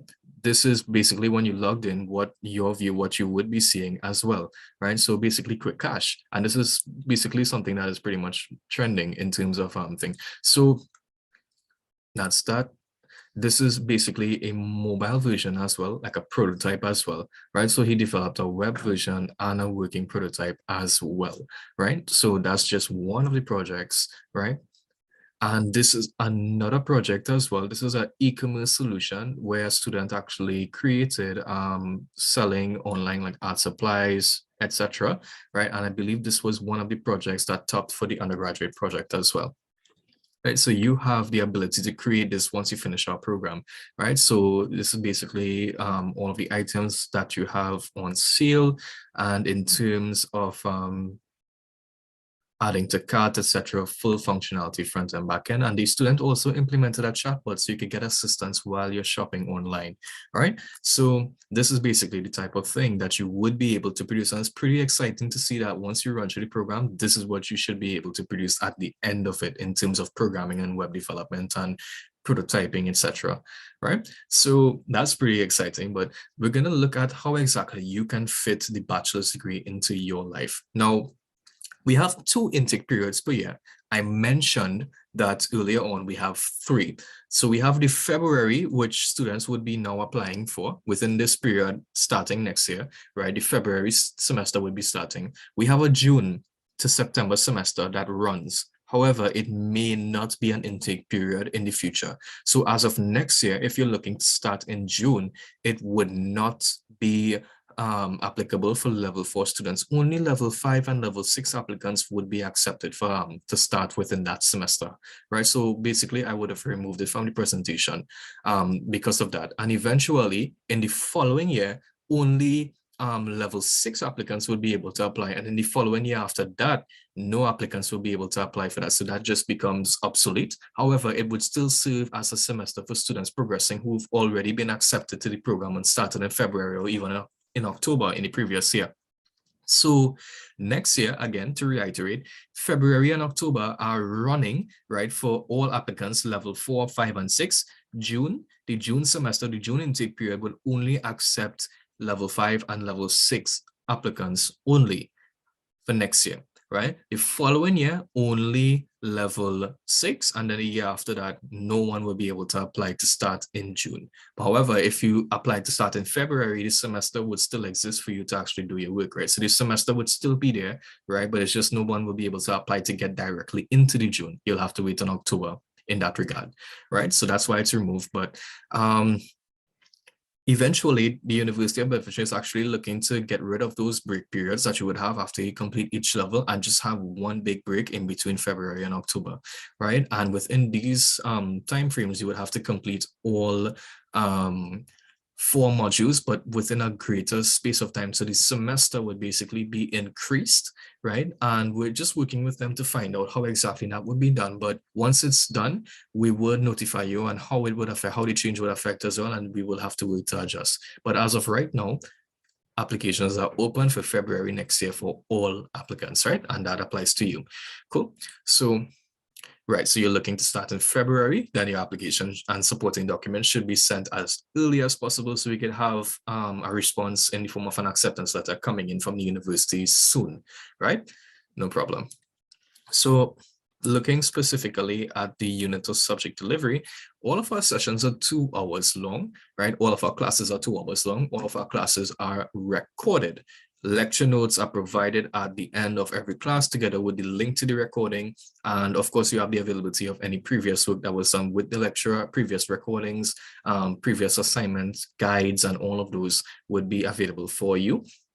In terms of the unit assessment, so for each subject or each unit that you're doing in each semester, you would have typically 2 assignments or maybe even 3, depending on the module itself, right? But typically it's 2, assignment 1 and assignment 2, right?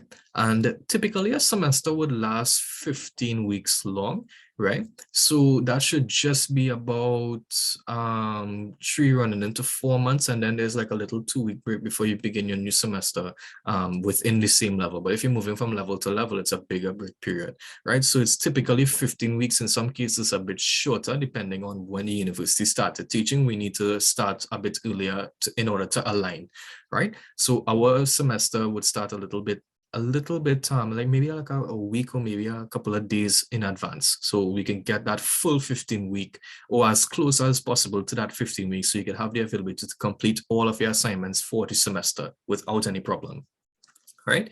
So we get the ability to have the relevant teaching, and it's well paced as well, so it leads up to the assignment comfortably.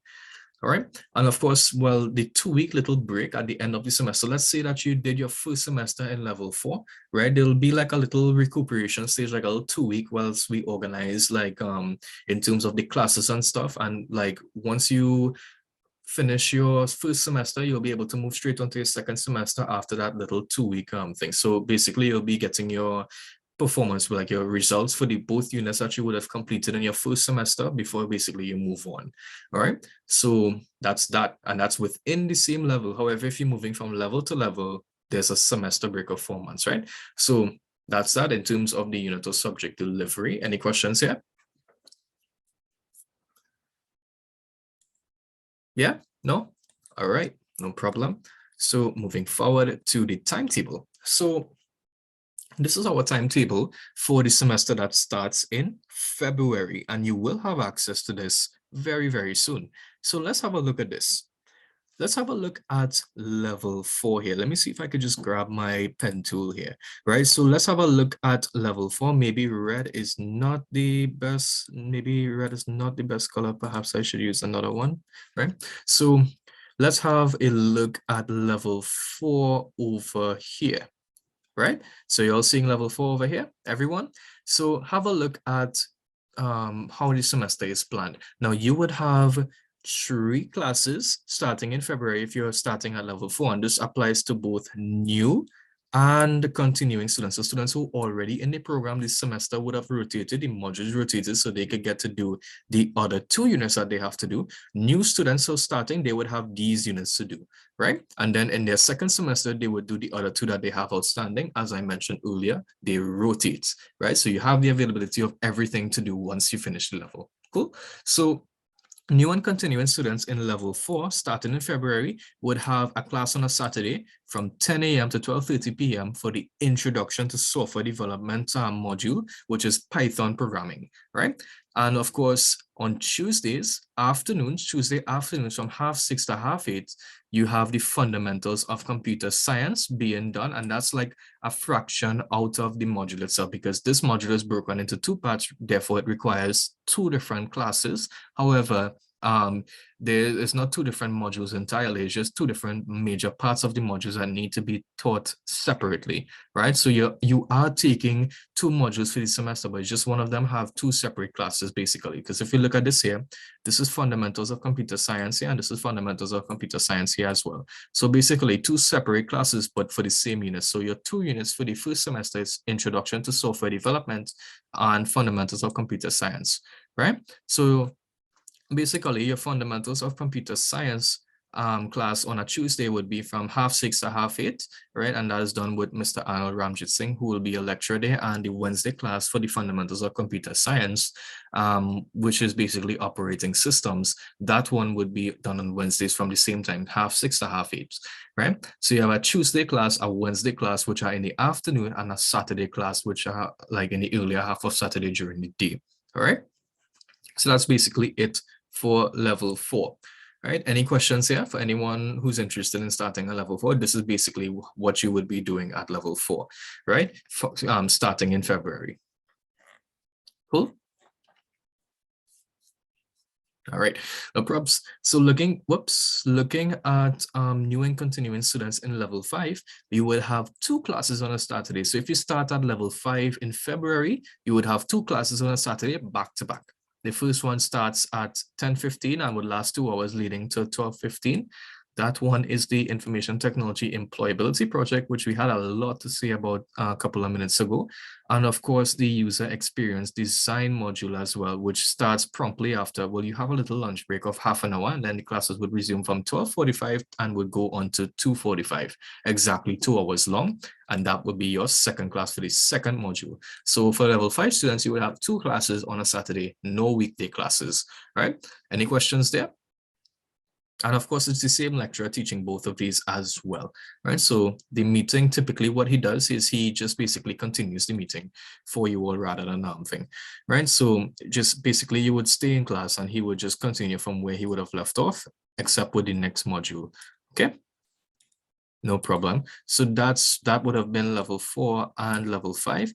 We're going to look at level 6, and level 6 is basically broken into 2 separate parts. We have new students, and then we have a separate part for continuing students. And the reason why it's broken like this is because new students don't have to do the undergraduate project once they start, right? New students only have to do their first 2 units, which would typically be research methodologies and advanced information technology starting in February. However, students who are continuing, who already started the program since last year, well, this year basically, right, they will be progressing in February to do their last 2 units, and those 2 units will be advanced information technology and undergraduate projects. So they would have already completed this module, right? So they don't need to do this module. They would need to do the other module and the undergraduate project in their second semester. So these here continuing students are second semester students, new students as first semester students, and these would be your first modules that you would have to do in that semester. Right? So let me just clear that up again. New students who are starting in level 6 in February never did anything with us. This is your first semester. These are the modules that you would be doing. Your Saturday class, well, both of these will be on Saturdays as well. Your first class will be from 8 a.m. to 10 a.m. and your second class will be from 10:30 to 12:30, right? For these modules respectively. Students who are basically in their second semester, they would be sitting in with you all in that first class, which is advanced information technology, as you can see here, right? So both of you all would have a class in similar. However, you guys would not be doing the undergraduate project as yet. That's only available in your second semester. However, these guys, they would have to do the undergraduate project. So they would have 2 additional classes, one on a Monday, one on a Wednesday. Cool. So that's the thing. The availability of the Monday and the Wednesday classes, we encourage the new students to attend, because if we look here, the undergraduate project, right, it involves assignment tutorials and programming. And you see this programming class, I would prefer students start this programming as early as possible, even if it's their first semester inside. Sit into the Wednesday class or even the Monday class if you want to and start your assignment. Nothing is holding you back. Of course, if you don't want to, that's fine. You still have your second semester to go through the same class, because the same material will be covered again. All right. So that's basically your timetable for students looking to start in February for level 4, level 5, and level 6 for new students, level 6 for continuing students. So I try my best to explain there. Any questions with regards to this at this point in time, feel free to ask. I'd like to clear this up one time, because I don't want students to be confused about what they would be doing, especially at level 6, because we have a lot of persons in chat who are expressing interest in level 6. Any questions?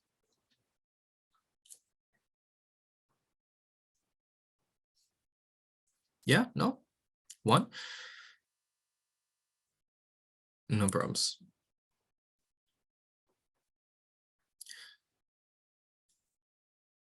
All right, cool.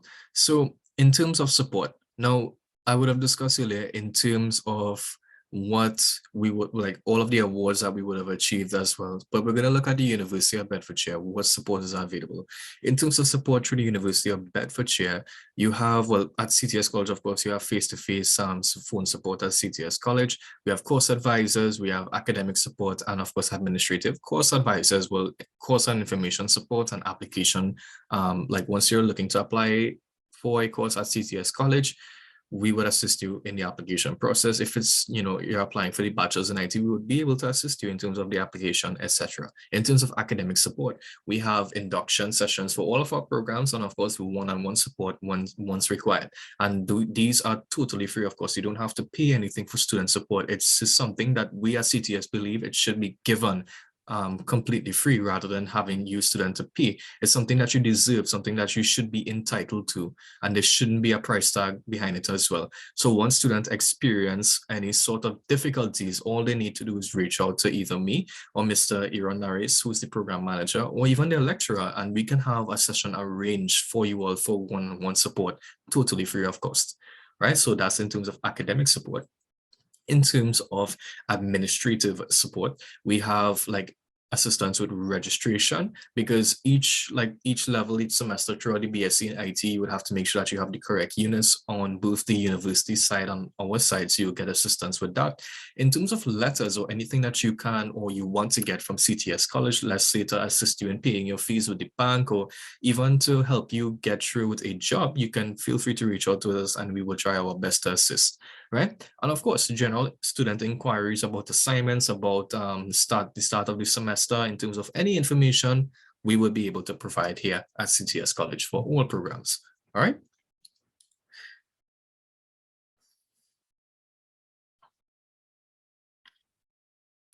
All right, so with the bridging, all right, so the bridging is something separate I'm sorry, guys, just addressing this question really quickly by Karen in the chat. The bridging is something separate. So if students don't meet the entry requirement to start directly at level 4 with the bachelor's in IT, they can do the bridging first. They can get certificates from CTS College, and then they can use all of those to apply for the bachelor's in IT. And basically, they will stand a much higher chance to get through with the bachelor's by, not having or just having CSEC alone, right? So it's typically to target our CSEC students who are interested in our program, right? So they'll have the ability to really get some insight into what it is they really would be doing at bachelor's IT, with the bachelor's in IT level 4, because most of the content in the bridging program is basically in alignment to what we would be offering in level 4 in the bachelor's in IT, right? So they get a bit of experience there as well, and they get the certificates as well. Yeah, sure, Natalie. So we're going on to that in a little bit right now, right? So in terms of online support, well, the student online platform, right, which is Brio, is available as soon as the University of Bedfordshire accepts you. So you have access to all of your study materials, guides, grades, feedback, and submission of assignments would take place on Brio as well, right? And of course, you have access to the online library and stuff like that once, like I would have mentioned a bit earlier, right? In terms of support, what would be available at CTS College, right? With information, advice, help, assistance, guidance, anything that you would require from us, we will be able to assist, right? In terms of that. And this is a bit of feedback. We would have recently done a quick promotion. This is something that we typically do throughout the year for like maybe around Christmas time, Easter time. So we usually do host events all the way throughout as well. And these would be Instagram events as well. So once it's out, it's available for all our BSc students as well, right? So you could take part. And a lot of students had a lot to say about like their experience. And these are students who are currently enrolled, some who would have actually finished as well.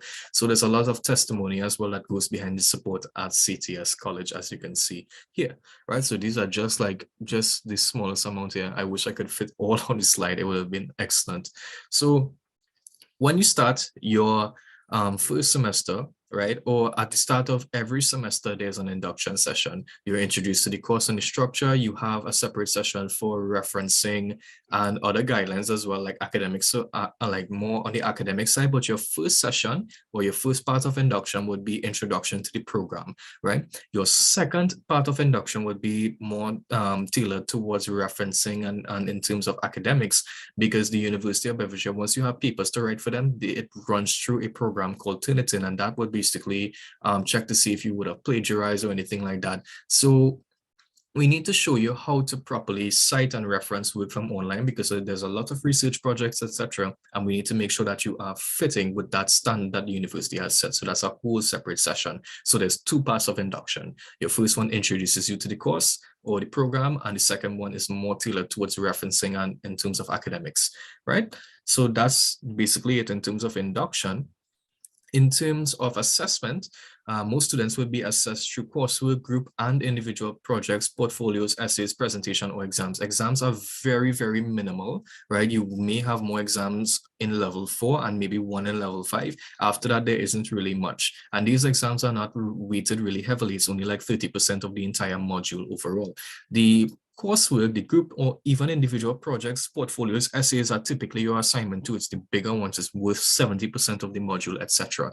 Right? So this is like a brief insight about your assessment types, right? And of course, constant feedback. Once you want to send in a draft to CTS to review, you can have it reviewed by your lecturer or even us, the administrator and manager as well. We can assist in reviewing work for you as well, totally free, of course. Once you have your drafts, feel free to send them in.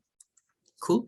So in terms of passing units and progressing, to pass a unit, you must attempt all of the assignments unless specified otherwise.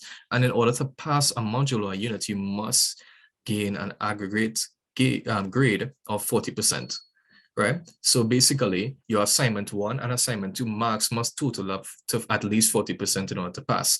And to progress between levels 4 to 5 and from 5 to 6, you must at least pass 3 units with a grade of 40% and attain a grade of 35% in your next module. So at least in 3 modules, you must achieve a grade of 40%, and in your next module that you didn't particularly do so well in, you must at least have 35%, right, in order to progress on to the next level, right? Otherwise, you would need to repeat that module, and there's a process that you would have to undergo as well, and you would be invoiced for the module as well. So take your time. If you need the extra support, we would provide it. We're trying to prevent students from having to repeat modules, and rarely ever do we have students repeating modules, right? They might fail an assignment and they will need to repeat the assignment rather than repeating the entire module itself, right? So that's a different scenario.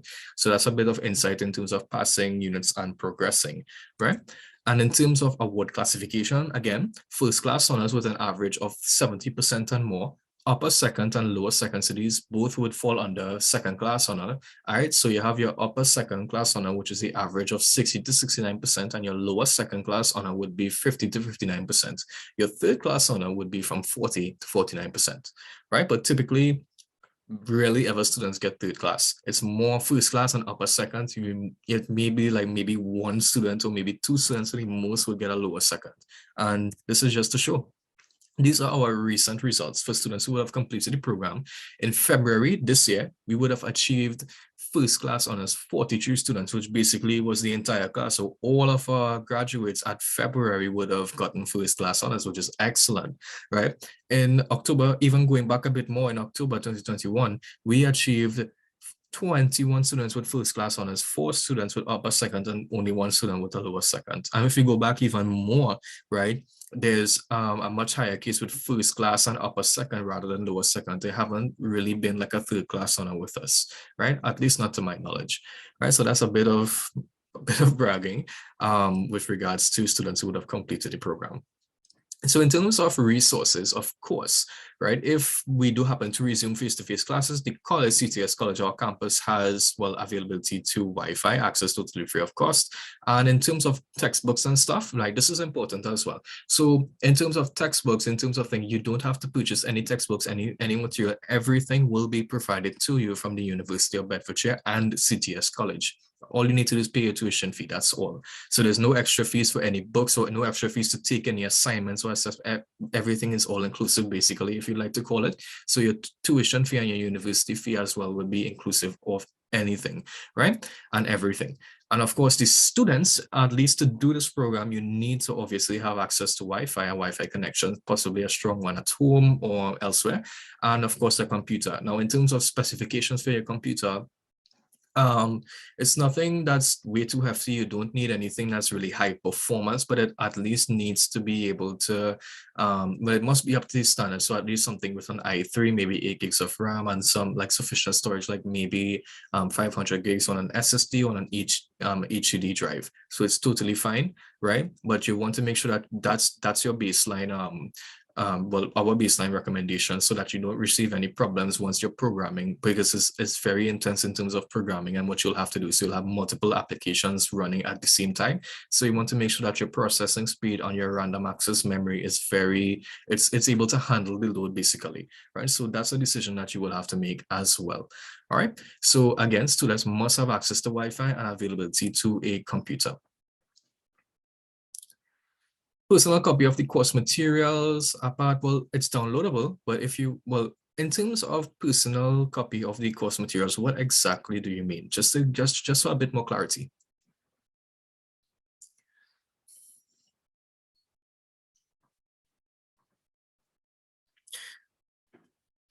Right. So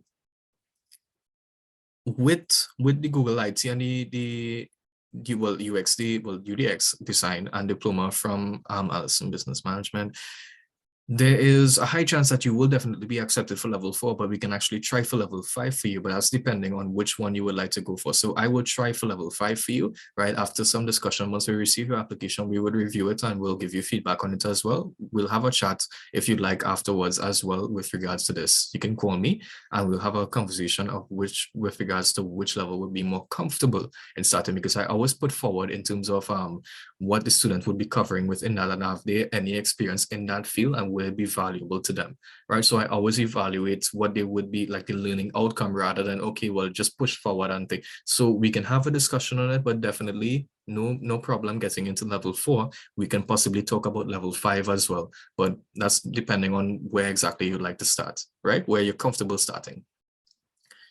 All right, so in terms of the computer, the guidelines there, I would recommend that you have an Intel Core i3, right? 10 Gen, 11 Gen, etc., right? Possibly 8 gigs of RAM just to be safe, and 500 gigs of storage on an SSD or HDD drive, right? That's your baseline. Or if even if you have something lower that still performs well, it's totally fine. But typically it's just to safeguard the fact that you would be multitasking. You would have multiple applications running at once. You have programming to do. You have basically you have like local hosts that you will have to set up to confirm communication from your front end. Well, basically your IDE, your development software, and of course your database as well, right? So that has to be running in real time to actually simulate how your prototype or how your solution would work, right? So it requires a lot of processing power and random access memory, and of course storage, right? So anything that works for you, and it's in terms of performance, because I don't want to make anyone boost their pocket here in terms of this, right? So once it works for you, totally fine. But if I were to recommend, that's what I would recommend. All right, no problem. So in terms of graduation, typically at the end of every year around December, we would have our graduation ceremony, CTS graduation ceremony, and it takes place at the Hyatt Regency in Port of Spain. And you also have the availability to graduate with the University of Bedfordshire in the UK, right? We had a couple of students who actually went to the graduation ceremony in the UK, but it was a little bit of like, well, they didn't know anyone. It was a bit difficult to, really feel that moment because you're among a lot of people that you're not, you're not familiar with.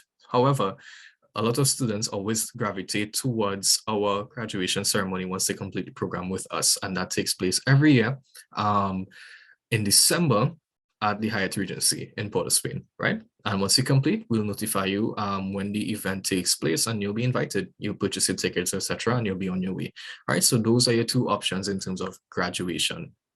In terms of qualifying, we're going to have a look again, revisit those entry requirements. So level 4, for anyone who missed it earlier when I was explaining, level 4, successful candidates must possess any one of the following: at least 2 years IT work experience, K passes, any previous tertiary qualification, IT certifications, or if you're looking to use CSEC, you need to supplement CSEC with 2 years work experience or an IT certification in order to get through, right? So this work experience with the CSEC has to be general, doesn't have to be IT related, it can be anything at all, right? So this part of the level is ideal for persons who have some IT work experience or have K passes or a tertiary level qualification, or mature candidates with at least 3 years of work experience.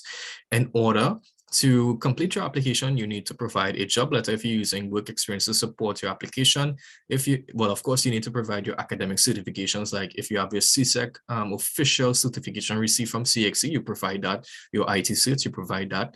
Of course, copy of your ID or passport. It doesn't have to be both, it could just be one. But ID, we try to refrain from using driver's license. However, if that's all you have and your ID expired and you don't have a password, we'll have to use it for you, all right?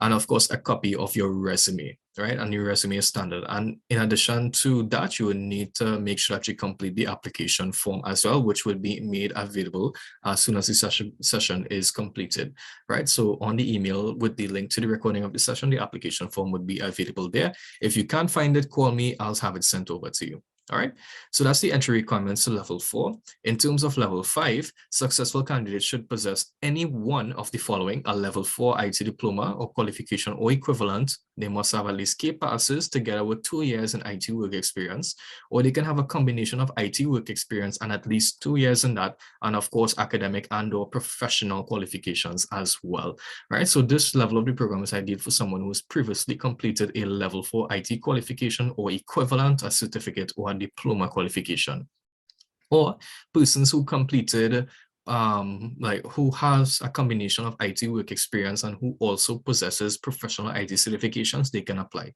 So again, the evidence to support your application is basically the same. Job letter if you're using work experience, copy of your academic certifications, copy of your professional certifications, copy of your ID or password, either one, right? Doesn't have to be both, and a copy of your resume. So that's basically the entry requirements for level 5, year 2 of the program. And your final year, which a lot of people seem to be interested in this session, candidates must possess any one of the following: a level 5 diploma or HND or associate's degree in IT, a combination of IT work experience, at least 4 years, academic and or professional qualifications. So it could be a mix of a mix of both. But once you have that level 5 diploma, you're basically game face for you because you're inside. Ideal for persons who have completed a level 5 IT qualification, such as a diploma, HND, or associate's degree. Persons with extensive work experience who also possess professional IT skills. So if you don't have an associate's diploma, an HND equivalent to a level 5 qualification, IT qualification, and you have work experience and you have professional IT skills, you don't have to worry about the HND or the diploma or the associates. You can use your IT work experience together with your IT skills that you would have done, and you have standing a really good chance of getting into level 6. However, you need to provide evidence in the form of a job letter that you would have been employed at that position at the company as well, right? So job letter as evidence, copy of your academic certifications, your official degree certificate, well, your associate certificate, diploma, whatever the case might be, must provide the official. If you don't have the official, as I was saying earlier, what you can do is just basically revisit the institution, request like a letter or like an unofficial transcript. You can use that in the meanwhile until you can get your hands on your cert, and you're provided once you do. Copy of your ID or password, doesn't have to be both, it could just be one out of two, and of course a copy of your resume as well. So that's would have been the entry requirements for the final year, level 6, right? So you need to complete the application form. We can assist you in completing the application form once you're ready to apply. You submit all of your supporting documents, and basically we would compile and have it sent off to the university. So this is basically the steps through applying and starting. So you start with your application, you fill out your application form, provide the supporting documents, then we, the BSc IT team at CTS, would send the application to the university. You will get feedback in the form of an acceptance letter. And then, of course, you would have to determine whether you are willing to accept that offer. And even if you don't want to accept the offer, you can just simply defer until you're ready to start. So basically, you're holding on until you're ready. And of course, in terms of payment, you would need, once you're starting, you would need to make payments as well towards your fees so that we can get you registered. After that, you should be able to start your classes on the 21st of January. That date needs to be changed there, right? So I'll have it updated before it's sent off to you guys. All right, so the application process is totally free up to the point where you are accepted and you want to start. That's when you'll be liable for payment, right? So once you're accepted and you want to defer, you wouldn't be liable for any payments. Once you're ready to start, then we'll have to invoice you, etc. All right, so that should bring us to how much it will cost, which is a question that a lot of persons wanted to be answered at the earlier stages, right? So in terms of the cost per level 4 would cost you roughly 500 per semester. In registration, CTS tuition will be 8,000, and there's also a university fee that has to be paid in foreign fees or pounds, right? So year 1, right, the number, it's basically calculated using number of units, and I mentioned this earlier that each level you'll be completing 4 units, right? So each semester there's TT fees and pounds that are due, right? And in terms of registration, right, it's 500 per semester, and this is paid at the beginning of each new semester. So basically, it's $1,000 in registration for the entire level. In terms of tuition, right, it would work up to be $2,000 per module, and you're studying 4 modules for the entire level 4. So it's a total of 8,000 there in tuition, CTS tuition for the entire level 4. And the university fee, it's £150 per module, which works up to be £600 for the entire level, which is roughly 6,000 TT dollars if we do a conversion at a rate of 10 to 1, but it would usually be a bit less, right? In terms of level 5, it would be again 500 in CTS registration TT fees per semester, so that works up to be 1,000 for the 2 semesters for the entire level. And in level 5, the CTS tuition goes up from $2,000 per module to $2,250 per module. So that works up to be $9,000 for all 4 of your units in level 5.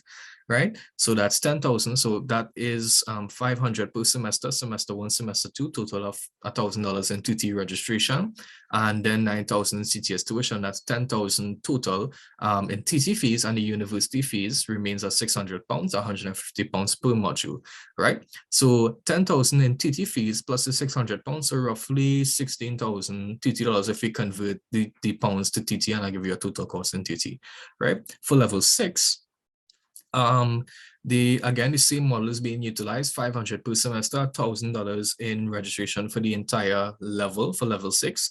And again, the tuition fee goes up to 2,500 per module, and that would total up to be $1,000 for the entire level in terms of tuition. So if we add the tuition to the total registration cost of 1,000, that's 11,000 TT dollars.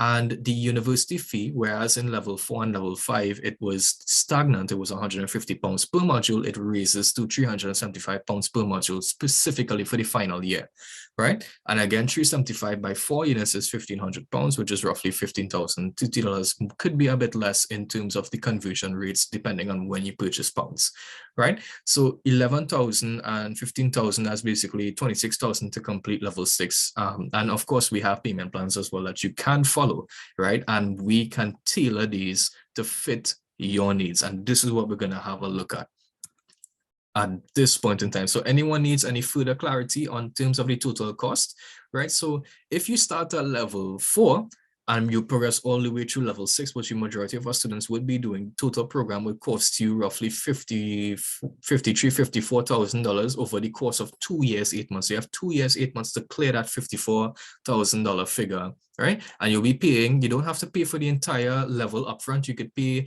per semester and you could be on a payment plan. So each month you pay a fraction out of what you owe for the semester, and the next semester will invoice you on the same model is utilized here. So we're going to have a total. Yeah, so you could pay it and also do it level by level. So you could pay for the entire level up front if you can. You can pay per semester up front if you can. But if you can't pay per semester, right, and you want to do a payment plan, we will invoice you for 1 semester only. And then we would have like a payment plan set up according to you. And you pay your fees as you progress through the semester, which a lot of students take advantage of, sorry, and they do happen to make it at the end in terms of paying off, right? Once they follow it really strictly. So these are basically the payment plans that we have to offer. All right, so no problem. So roughly cater for 54 to 56,000 TT dollars for the entire program once you start at level 4, going straight onto level 6, right?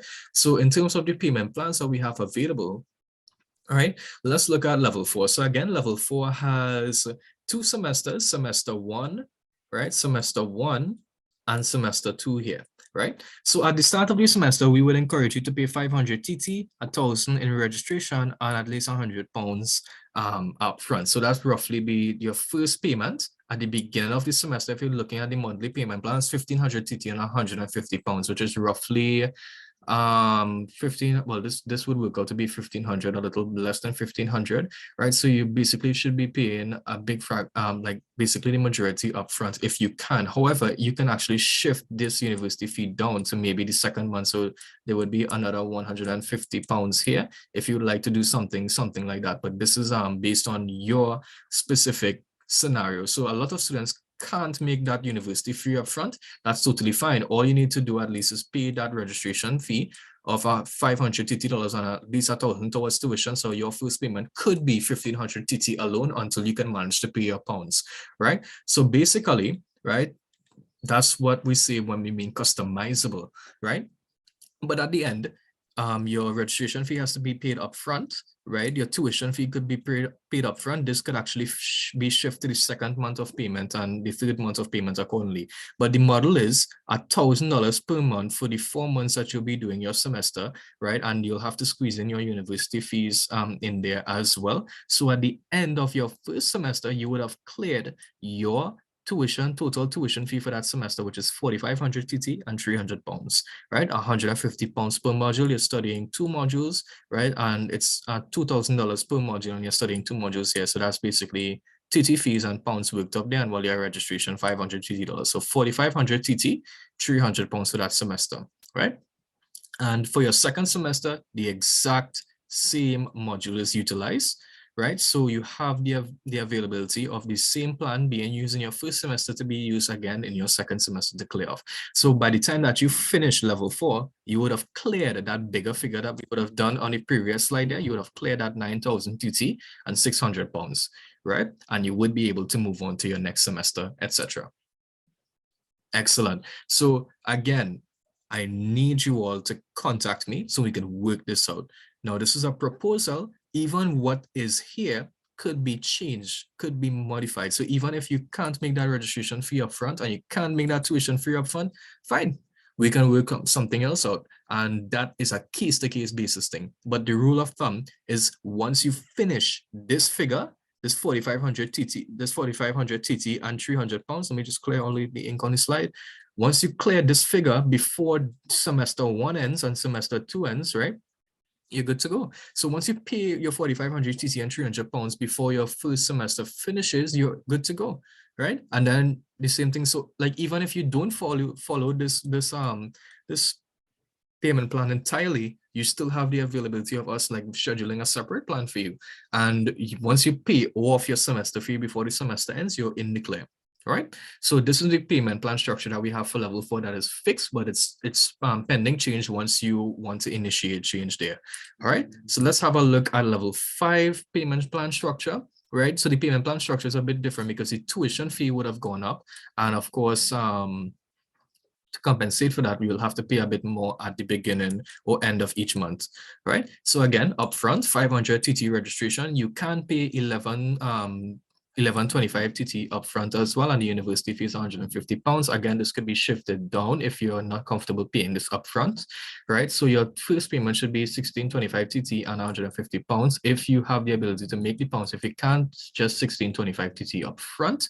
And if you can't make this entire thing, right, that's totally fine. We can make some sort of arrangement by which you can pay off, right? So that's that. So basically, for the rest of the semester, you'll be paying 1125, 1125, 1125 until you clear off. And well, if you shifted the pounds down here as well in your 3rd or 4th month of completion of the entire semester, these would be simply shifted down here, and you'll have to pay that figure here as well, right? So the aim is basically completing this payment here for your semester, which is 5,000 TT and 300 pounds. So once again, if you're not comfortable with this plan and you want to do something more specific to your case, fine. Once you clear that 5,000 TT dollar figure and 300 pound figure at the end of the semester, before the semester ends, totally fine, acceptable. All right. And of course, the second semester, exact same model. So at the end of level 5, following your payment plan structure here and here, you should have the ability to basically finish this payment, which is 10,000 TT and 600 pounds for the entire level 5. All right. So that's your payment plan for level 5. Any questions here? No, these fees are not likely to increase. Not from CTS and not from the university. Now, the university, the only way, well, I should say increases with the pounds, because depending on where you go to purchase, it may cost you more to purchase the pounds. So when the pounds are at its all-time low, we would definitely reach out to students and say, now it's a prime time to purchase GBP or pounds, right? So you can get the lowest possible rate and you can save a lot of cash in the long run when you're purchasing your pounds. So that's what I would talk about increase. But like from the fee changing from 150 pounds to all kind of 600 pounds per module, no, there's never the case of that. And our rate in terms of tuition and registration is not likely to go up at any point in time. So these fees are fixed. We don't have intentions of changing these at any point in time. All right. So looking at the payment plan for level 6, if everyone's okay with the payment plan for level 5, level 6 it's a bit different and it's a bit more costly because it's the final year, and a lot of students not a lot, but some students tend to struggle here because of things. So that's why the payment plan is very important here. Again, at the beginning of the semester, we expect 500 TT registration or 1250 because the fee would have gone up again in terms of the tuition, right? Whereas it was in level 5, 2,250 per module. In level 6, it's $2,500 per module TT, right? So in order to fulfill this payment at the end here, we must facilitate 4 monthly payments of $1,250 each at the beginning and the end of each month, depending on how you pay. Again, UOB fees can be shifted down if you'd like to pay 375 pounds here and 375 pounds here in your second and third month, totally fine. And once you basically achieve this figure again, once you basically achieve this figure near the end of the semester, we would be more than happy to facilitate you. If you don't support this plan at all, we'll have something scheduled for you separately. This exact same model is utilized in your second semester, and your total goal basically would be 11,000 TT, 1,500 pounds. Once you clear that, you're totally fine. And typically the way how it works, right? Because students may have, most cases, students may have like a couple of thousands of TT dollars outstanding. But once you finish the program, right, it's a little bit before your certificates arrive. So you don't actually have to finish your payments at the end here, right? Seeing this is the final year. You have the ability to carry on or drag on your payment plan a bit longer, but the faster that you get it done, the better for you, right? So once your certificate arrives, you must pay off all your fees in order to get it. Otherwise, you'll have to clear off before you can receive it. All right. So what I would always advise students to do, the better option for you is to pay your pounds upfront. Even if you're on a payment plan, try to see if you could pay how much of the pounds you could pay upfront, because usually we are invoiced by possibly like the second month of the semester inside the university sends us an invoice, and we basically pay on your behalf. So you pay us the pounds in our pounds account, and then we would take those and pay the university. If we don't have it, we would have to pay for you in advance. So basically, we are asking all students to basically try to see if they could cover those pounds as soon as possible. Even for level 5 and level 6, try to see how fast you can clear the pounds out, because it's the university that is for, right? We can always make arrangements and stuff for the TT fees because it's TT, obviously, but for the pounds, try to clear it as soon as you can. All right. So any questions here? That would have been the payment plan for level 4, 5, and 6 respectively. Any questions there? No? So a lot of you all would have gotten a bit of insight in terms of a special offer once you attend the information session. So this exactly is that special offer. So applicants have the ability to receive up to $1,000 off their tuition fees per level. So it's $250 off per unit, and special conditions apply. So the conditions are the students must submit their completed application form with all supporting documents by next week, Friday, which is the 11th of November, to bsc@ctscollege.com. And the registration and tuition and university fees must be paid in full by January. So basically, once you clear those and you satisfy the first criteria, we would be giving you a discount per module on each one of the modules that you have to do that particular semester. Is $250 off, right? Your first module, $250 off your second module, right? If you pay in advance for your second semester as well, we'll apply the discounts there. So that's how the total would be $1,000 off your CTS tuition fees, right? So if you want to take advantage of this, I really suggest that you can as well, right? So these are the criteria that you have to satisfy. Cool. All right. So in terms of starting, you would be starting your classes on the 21st of January. This is our tentative date. It may change, but we'll notify you of the change as well. All right. So you would be starting your semester on Saturday, the 21st of January. There would be inductions the following Saturday and the following Wednesday leading up to the Saturday, the 21st, right? So that, guys, brings me to the end of the presentation for the Bachelor's in Information Technology. Is there anyone with any further questions or anything that you would like to ask in general? Ask it now. Other than that, what I'd like to do at this point in time is move across to the bridging that we have to offer. It's a bit of a surprise because students who don't think that they meet the entry requirements for the bridging program or don't think that they're ready to start the bachelor's in general, we have the availability of the bridging program. Question? Yeah, I just had one question. Sure. Right. Let's say I'm in the middle of my program, and for whatever reason I lose my job, right? So I can't afford to make payments again, and I have to stop the program. Can I continue it at a later date, or Yes, you would I can. lose all my accreditation? Yes, you can, and you can still receive your bachelor's even after. We have something called interruption of studies. So if you recognize that you're having problems with progressing, we can interrupt your studies for a full academic year. And if you plan to return anytime within that academic year, you can by just simply letting us know, and we'll inform you of what you need to catch up on. So yes, you can interrupt your studies and return to the program wherever or whenever you feel like you need it. All right, so that is available for you, definitely. All right, thank you. No problem.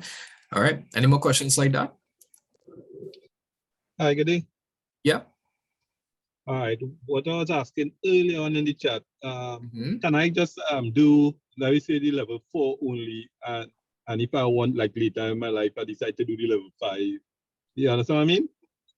Yes. Like just just to apply for the level 4 and do it and get the certification, the diploma for it. Oh, no.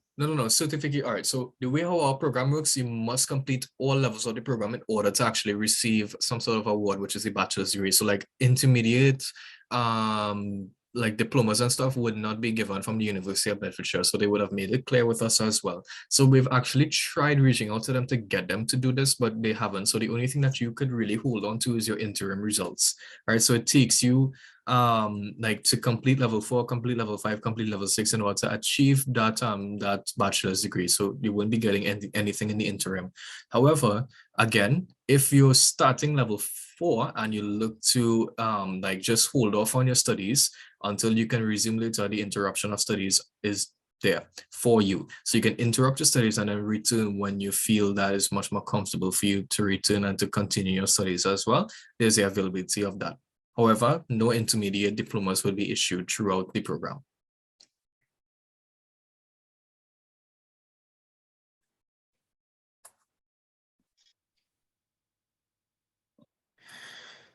Yeah. Hello, good afternoon. Hi, good afternoon. Hi, Natalie Thomas here. I would like to know if someone could do the bridging program and still make it in time for classes in February, or will you have to wait until October intake?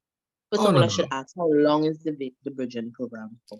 All right, so the bridging program would range for a little under 3 months, depending, right? But it's based on the courses, and we have actually the courses scheduled, right? So I'm gonna get into this part of the presentation for the bridging, so you can actually see. So we would have already finished two courses out, well, one course out of the thing. We almost at the end of the second course, and we have one that already started and only 1 week has gone. So if you want, you can register for that one, and the 2 others that we have that haven't started as yet, you can register for those as well. I'll show you the dates and I'll guide you on how to go about registering as well.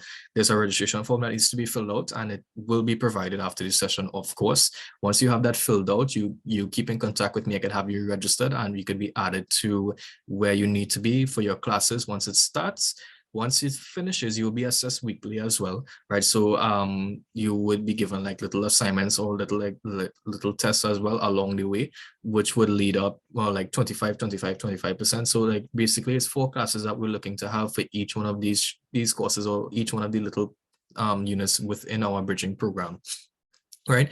So once you pass it, you will get a certificate from CTS College indicating that you would have passed XYZ module under the bridging program with a grade of A, B, C, F. Well, not F. If you, however, don't submit assignments and you fail, you'll be getting a certificate of participation rather than one with a grade on it, right?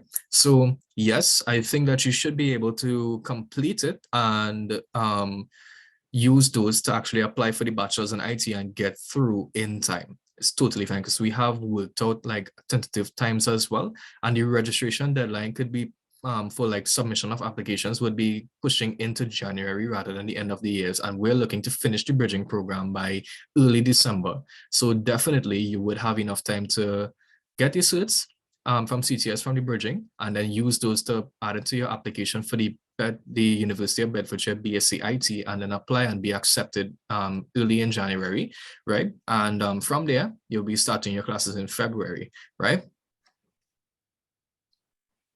Hi, good day. Yeah. Thank you. No problem. Yeah. Are you finished? Yeah. Go ahead. All right. So in my case, where I have no experience in terms of IT, but I work as an operator. I work as an operator, refinery operator. I have subjects, but I am not IT to say. All I have is in terms of IT is let's call it a computer literacy certification. Will I have to do the bridging, or will I still be able to get into that level 4? Now, the thing is, students with CSEC qualifications, doesn't matter the amount of passes they would have gotten or even the grade, right? Even if you have an IT subject or not, right? They just want to see the certification to prove that you have achieved secondary education. And if you're using CSEC to apply, you would need to provide general work experience in any field, and students are likely to get through, right? So you don't have to if you don't want to, but if you'd like to do the bridging program, totally fine. But again, as I was saying to what's her name, Natalie, if you're interested in doing the bridging program, we have like courses that would have actually started in October and it's basically run out, and they would be resuming in February. But you don't need to do those. If you want to do like a couple more, right, the ones that we have remaining for this iteration, you can do them, right? And I'll run through which ones and when they'll be starting and the registration process. But if you're What's the cost of the bridging? all right, so it's $1,000 per course, but I would be giving you a discount accordingly because it's late registration, and we typically have a bundle where students do all 5 courses and they get all 5 for $3,500 rather than paying $1,000 each. So I will apply that discount depending on your particular scenario as well for both you and Natalie. If you're interested as well, discount will be given accordingly. Okay. Okay. So 30% off each course, basically. Yeah. So instead of paying $1,000 per course, you'll be paying $700 per course, depending on the amount that you do as well. So that's a specific case right there. So if you'd like to discuss, we can afterwards. All right. So let me run through, since most of the questions are in relation to the bridging. I'm going to wrap things, but that's basically it for the bachelor's in IT. But we're going to look at the bridging program, the IT bridging program on behalf of CTS. So what is the IT bridging program? Basically, our IT bridging program is just simply a bunch of courses that are directly related to some of the modules that will be covered in level 4. Some of the key skills, I should say. So it's ideal for secondary school students who are seeking to pursue a qualification in information technology. It doesn't necessarily have to be a bachelor's degree. So we're using this to possibly move students on to their next step, like if they want to move on to Network Plus or even CCNA later on in terms of their networking pathway, or if they want to move into a much more robust system like the bachelor's in IT, this was a great starting point for them, right? And the only other thing that we have that would be great for you all to do would be the A+ program. But the thing would, well, the A+ certification through CompTIA. But if you look at the time aspect to complete the A+, it's a lot longer than the bridging program. It takes you a lot longer to complete that A+ certification, and then of course write the exam with the awarding body, which is CompTIA, in order to receive a certificate. However, once you complete the bridging program, it's very, very likely that you get through if you're looking to apply for the bachelor's in IT, right? You stand a really, really great chance. So it's ideal, again, for persons who have completed their CSEC qualifications but may not have achieved the qualifying standard to enroll in the bachelor's in information technology program at level 4 or wherever. So that's basically the premise, or basically the main idea of the bridging program. It's getting you, and it's bridging the gap between you and any other IT certification offered at CTS College or elsewhere. All right. And it can also be utilized for entry into the bachelor's in information technology. It's not really to secure it. However, you would stand a much greater chance, because students coming out of secondary school would only have CSEC qualifications, but they would also need to have work experience in order to get you directly into level 4. So they would need a combination of the CSEC qualification and any other IT certs, and this is specifically for them, right? So they would have a lot better, higher chance to get through, right, as well, almost as equal as the person with the CSEC qualifications and the work experience to support, right? So that's pretty much in a nutshell what the bridging program is about. So a bit further, again, the IT bridging program is made up of 5 individual courses, each of which introduces the student to an area within the field of information technology. So each course runs for a period of 4 weeks, and you have 12 contact hours, right? So each class within your 4 weeks would be 3 hours long. So that's how we get the contact hours, right? 4 3 is 12. The courses are practical in terms of weekly assessments and solving real life problems. So you have a database course, a networking course, a Python programming, a Java programming, and web design as well. So those are the 5, right? We're going to look in depth of what you will be covering later on in the next slide. So upon completion of each unit or each one of these courses, a student would receive an individual course for each one. So let's say that you did all 5, you'll be getting a certificate for each one of the 5 that you did, right? You get certificates of completion with a grade on it, or a certificate of participation if for some reason you didn't pass, right, or you didn't submit assignments or anything like that. You'll still get a certificate, but it'll be for participation rather than one with a grade on it. All right. So that's wrapping up in terms of what the program is about. In terms of the modules that we have to offer, we have Java programming, Python, networking fundamentals, introduction to web design, and introduction to database design or database design fundamentals. All right. So for the Java programming, introducing you to the Java programming language would, of course, with the principles of logical thinking in terms of getting you from one point in terms of understanding what a programming language is to actually writing Java in full. Now, you wouldn't be fluent with it, of course, it's just to get you familiar with it, right? Once you progress onto the bachelor's level, you'll become even more familiar once you progress through level 4, 5, 6, etc. Right? So Python programming class as well is basically under the same premise, is basically getting you from that point, having no knowledge, no prior knowledge of programming languages, right? Now you would have a better insight on how to go about writing the key steps, because from programming language to programming language, the logic remains the same. However, the way that you write statements and the way that you actually develop things may be different, right? Depending on the programming language. So that's the premise of the two programming language courses that we're offering. In terms of the networking, you can understand the fundamentals of networking building blocks. You can understand everything else within the industry as well. So specifically, you'll be covering the standards, concepts on topology, media, terminology, including local area networks, wide area networks, the OSI model, cabling, IP addressing, subnetting, network hardware, and various different internet protocols like voice over internet protocol, etc., like WhatsApp, etc. How do these work, right? So a very robust 4-week program, 4-week course. That's the networking fundamentals. In terms of the introduction to web design, you'll be much more familiarized with HTML and CSS. It's kind of similar, but at a lower level in terms of the web design course that we offer separately with CTS College as well. But this is just like a fraction out of that with regards to HTML and CSS.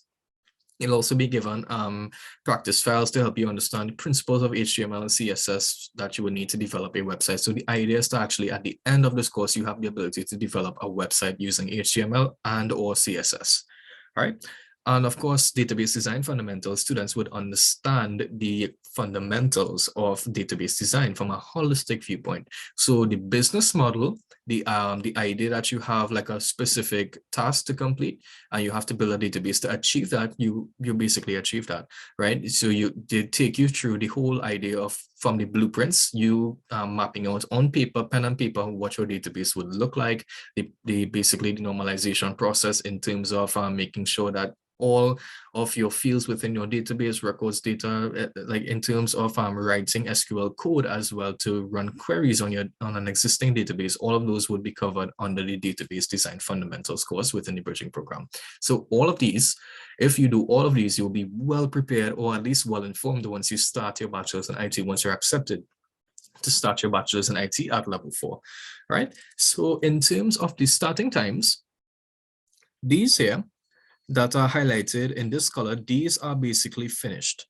Oh, sorry, these would be starting in February next year, sorry. So the introduction to Python programming, it's actually in progress right now and we're at week 3. So it wouldn't make sense basically applying and starting this one now because of the fact that it's almost finished. So this one is actually scheduled to restart in February, the 2nd week of February, 2023. Right?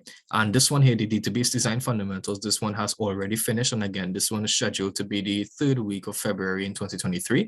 These dates are tentative. We will inform you guys once we have the dates set, but it's usually after our starting period of the bachelor's in IT. So if you're looking to do these, it will have to be done later. However, if you're looking to start right now and get certificates for you to use to apply to start the bachelor's in February, we have Java programming available, which has not started.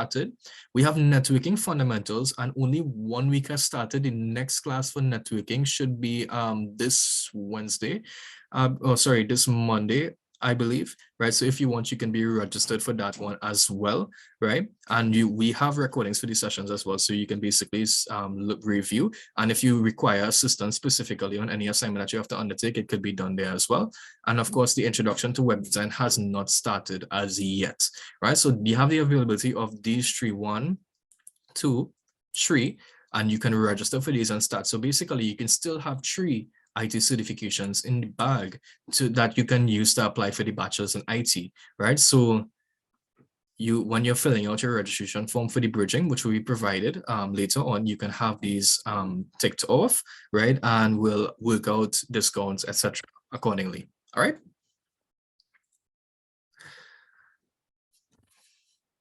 Okay. So let me just clear that up. Yeah. Excuse, Yeah. would these 3 courses require you to pay upfront cash, or would you be No. able to work out a payment plan with this? Payment plan.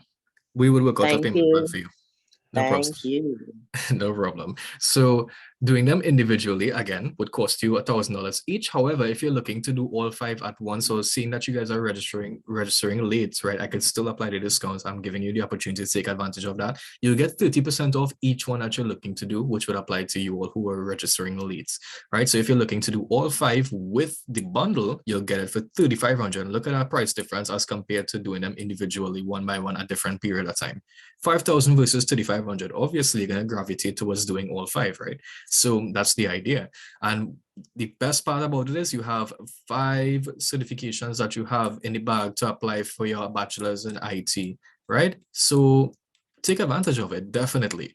But again, only limited ones are available. So Python is out of the question because that's finished, on database design fundamentals out of the question. You have web design, networking fundamentals, you still can register, and Java programming has not started yet, you can register, right? So it's up to you how much you'd like to register for, and we'll have discussions on that if you're really interested after the session as well. All right, so that's basically in terms of the cost, but the payment plan requires you. So there's 2 options. You could pay upfront, as I believe Natalie would have asked. In terms of the payment plan, you can either pay 50% at the start and 25 for the remaining months for 2 months, or like you could split it accordingly as well. So you could pay quarter for each one of the courses that you would have registered for throughout the duration, right? Or you could pay 25% upfront and then pay your 50 behind. Or you can pay 25% up front, 25% in the second month, 25% in the third month or week or whatever. Once basically you clear off before the program finishes, you're in the clear, right? But it's very, very customizable according to your particular scenario.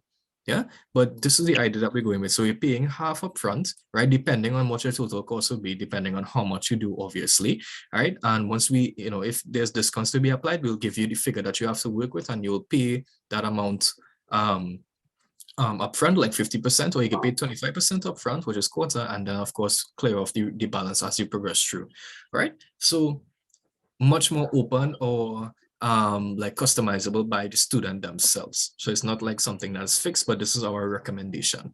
Yeah. One more question. Sure. In terms of the package, just so that you could pay for the pack, take the 5. Now we know we only have 3 available, so which means when next year those courses come up, you just continue and you will be able to enroll in the other 2 that is not given at this point in time. Well, you can, but the thing No? is, yeah, you can, right? But the discount would be split across accordingly and stuff like that. But remember, your premise is trying to get it to the bachelor's in IT. So like, if you do so it these will be 3, just for that. right? If you do these 3, I'll apply the discount here. You'll get the 3 to do. You'll get with the discount as well. You'll have 3 certifications that you could add to your application to apply for February. And once you get through, Yes, please. right? You're right. Excellent. So there wouldn't be necessarily a need for you to do the others, but if you would still like to do them, it's totally fine. You can have them, you could be registered for them as well. And I'll apply the discount there as well, since you would have registered late here. I would carry across the principal across there as well, for you to get the discount for the other 2 that you want to do. However, once you start your semester, it may be a bit difficult juggling classes from the BSc to the bridging, because you don't want, because from the time you start your bridging, from the time you start your bachelor's, we hit you with what you would be expecting in terms of assignments, and it's a lot of work. So I would recommend that you just do the 3, right? And we'll come back to discuss in terms of if you're interested in doing the others at a later date, right? So Yes, please. no problem. Gotcha. So how do you apply and register? Applying, you must complete the registration form for the CTS IT Bridging Program, which we will make available very soon for you all, and send that into bsc@ctscollege.com, or you could WhatsApp it to me as well. That's totally fine. Or you can call me over the phone and I could fill the form out for you based on your specification. All right. And in terms of registration, from the time that you send in that form, we'll invoice you and we will add you to where you need to be in terms of our class listing, in terms of our WhatsApp chat as well, to receive reminders and email reminders, etc. And you would be given the links for your online classes and resources as well. All right. So in terms of that, you could ignore the date there, right? That would have needed to be changed, right? So for those who are registering late, this would be, it would have to be like a separate arrangement that we would have to be like we'll have to put into place, right? Because when this presentation was originally done, right, it was done way before the bridging program had started entirely, right? So you could ignore that date in terms of registration. We're making a slight exception here for those who are still willing to do the courses that haven't started within the bridging. All right, so that's basically it. So you fill out your registration form, right? You notify me so you can be registered, and immediately you can be added to your class, and then we can see about payments as you progress through. All right. Okay, so that's in terms of applying and registering. So if there's any questions on both the bachelor's or the bridging program, feel free to ask questions right now. And of course, I'm just going to leave my contact, well, the contact information up here. So feel free to reach out to me after the session as well, should you have any further inquiries. But any questions that anyone would like to have cleared up right now, feel free to do so.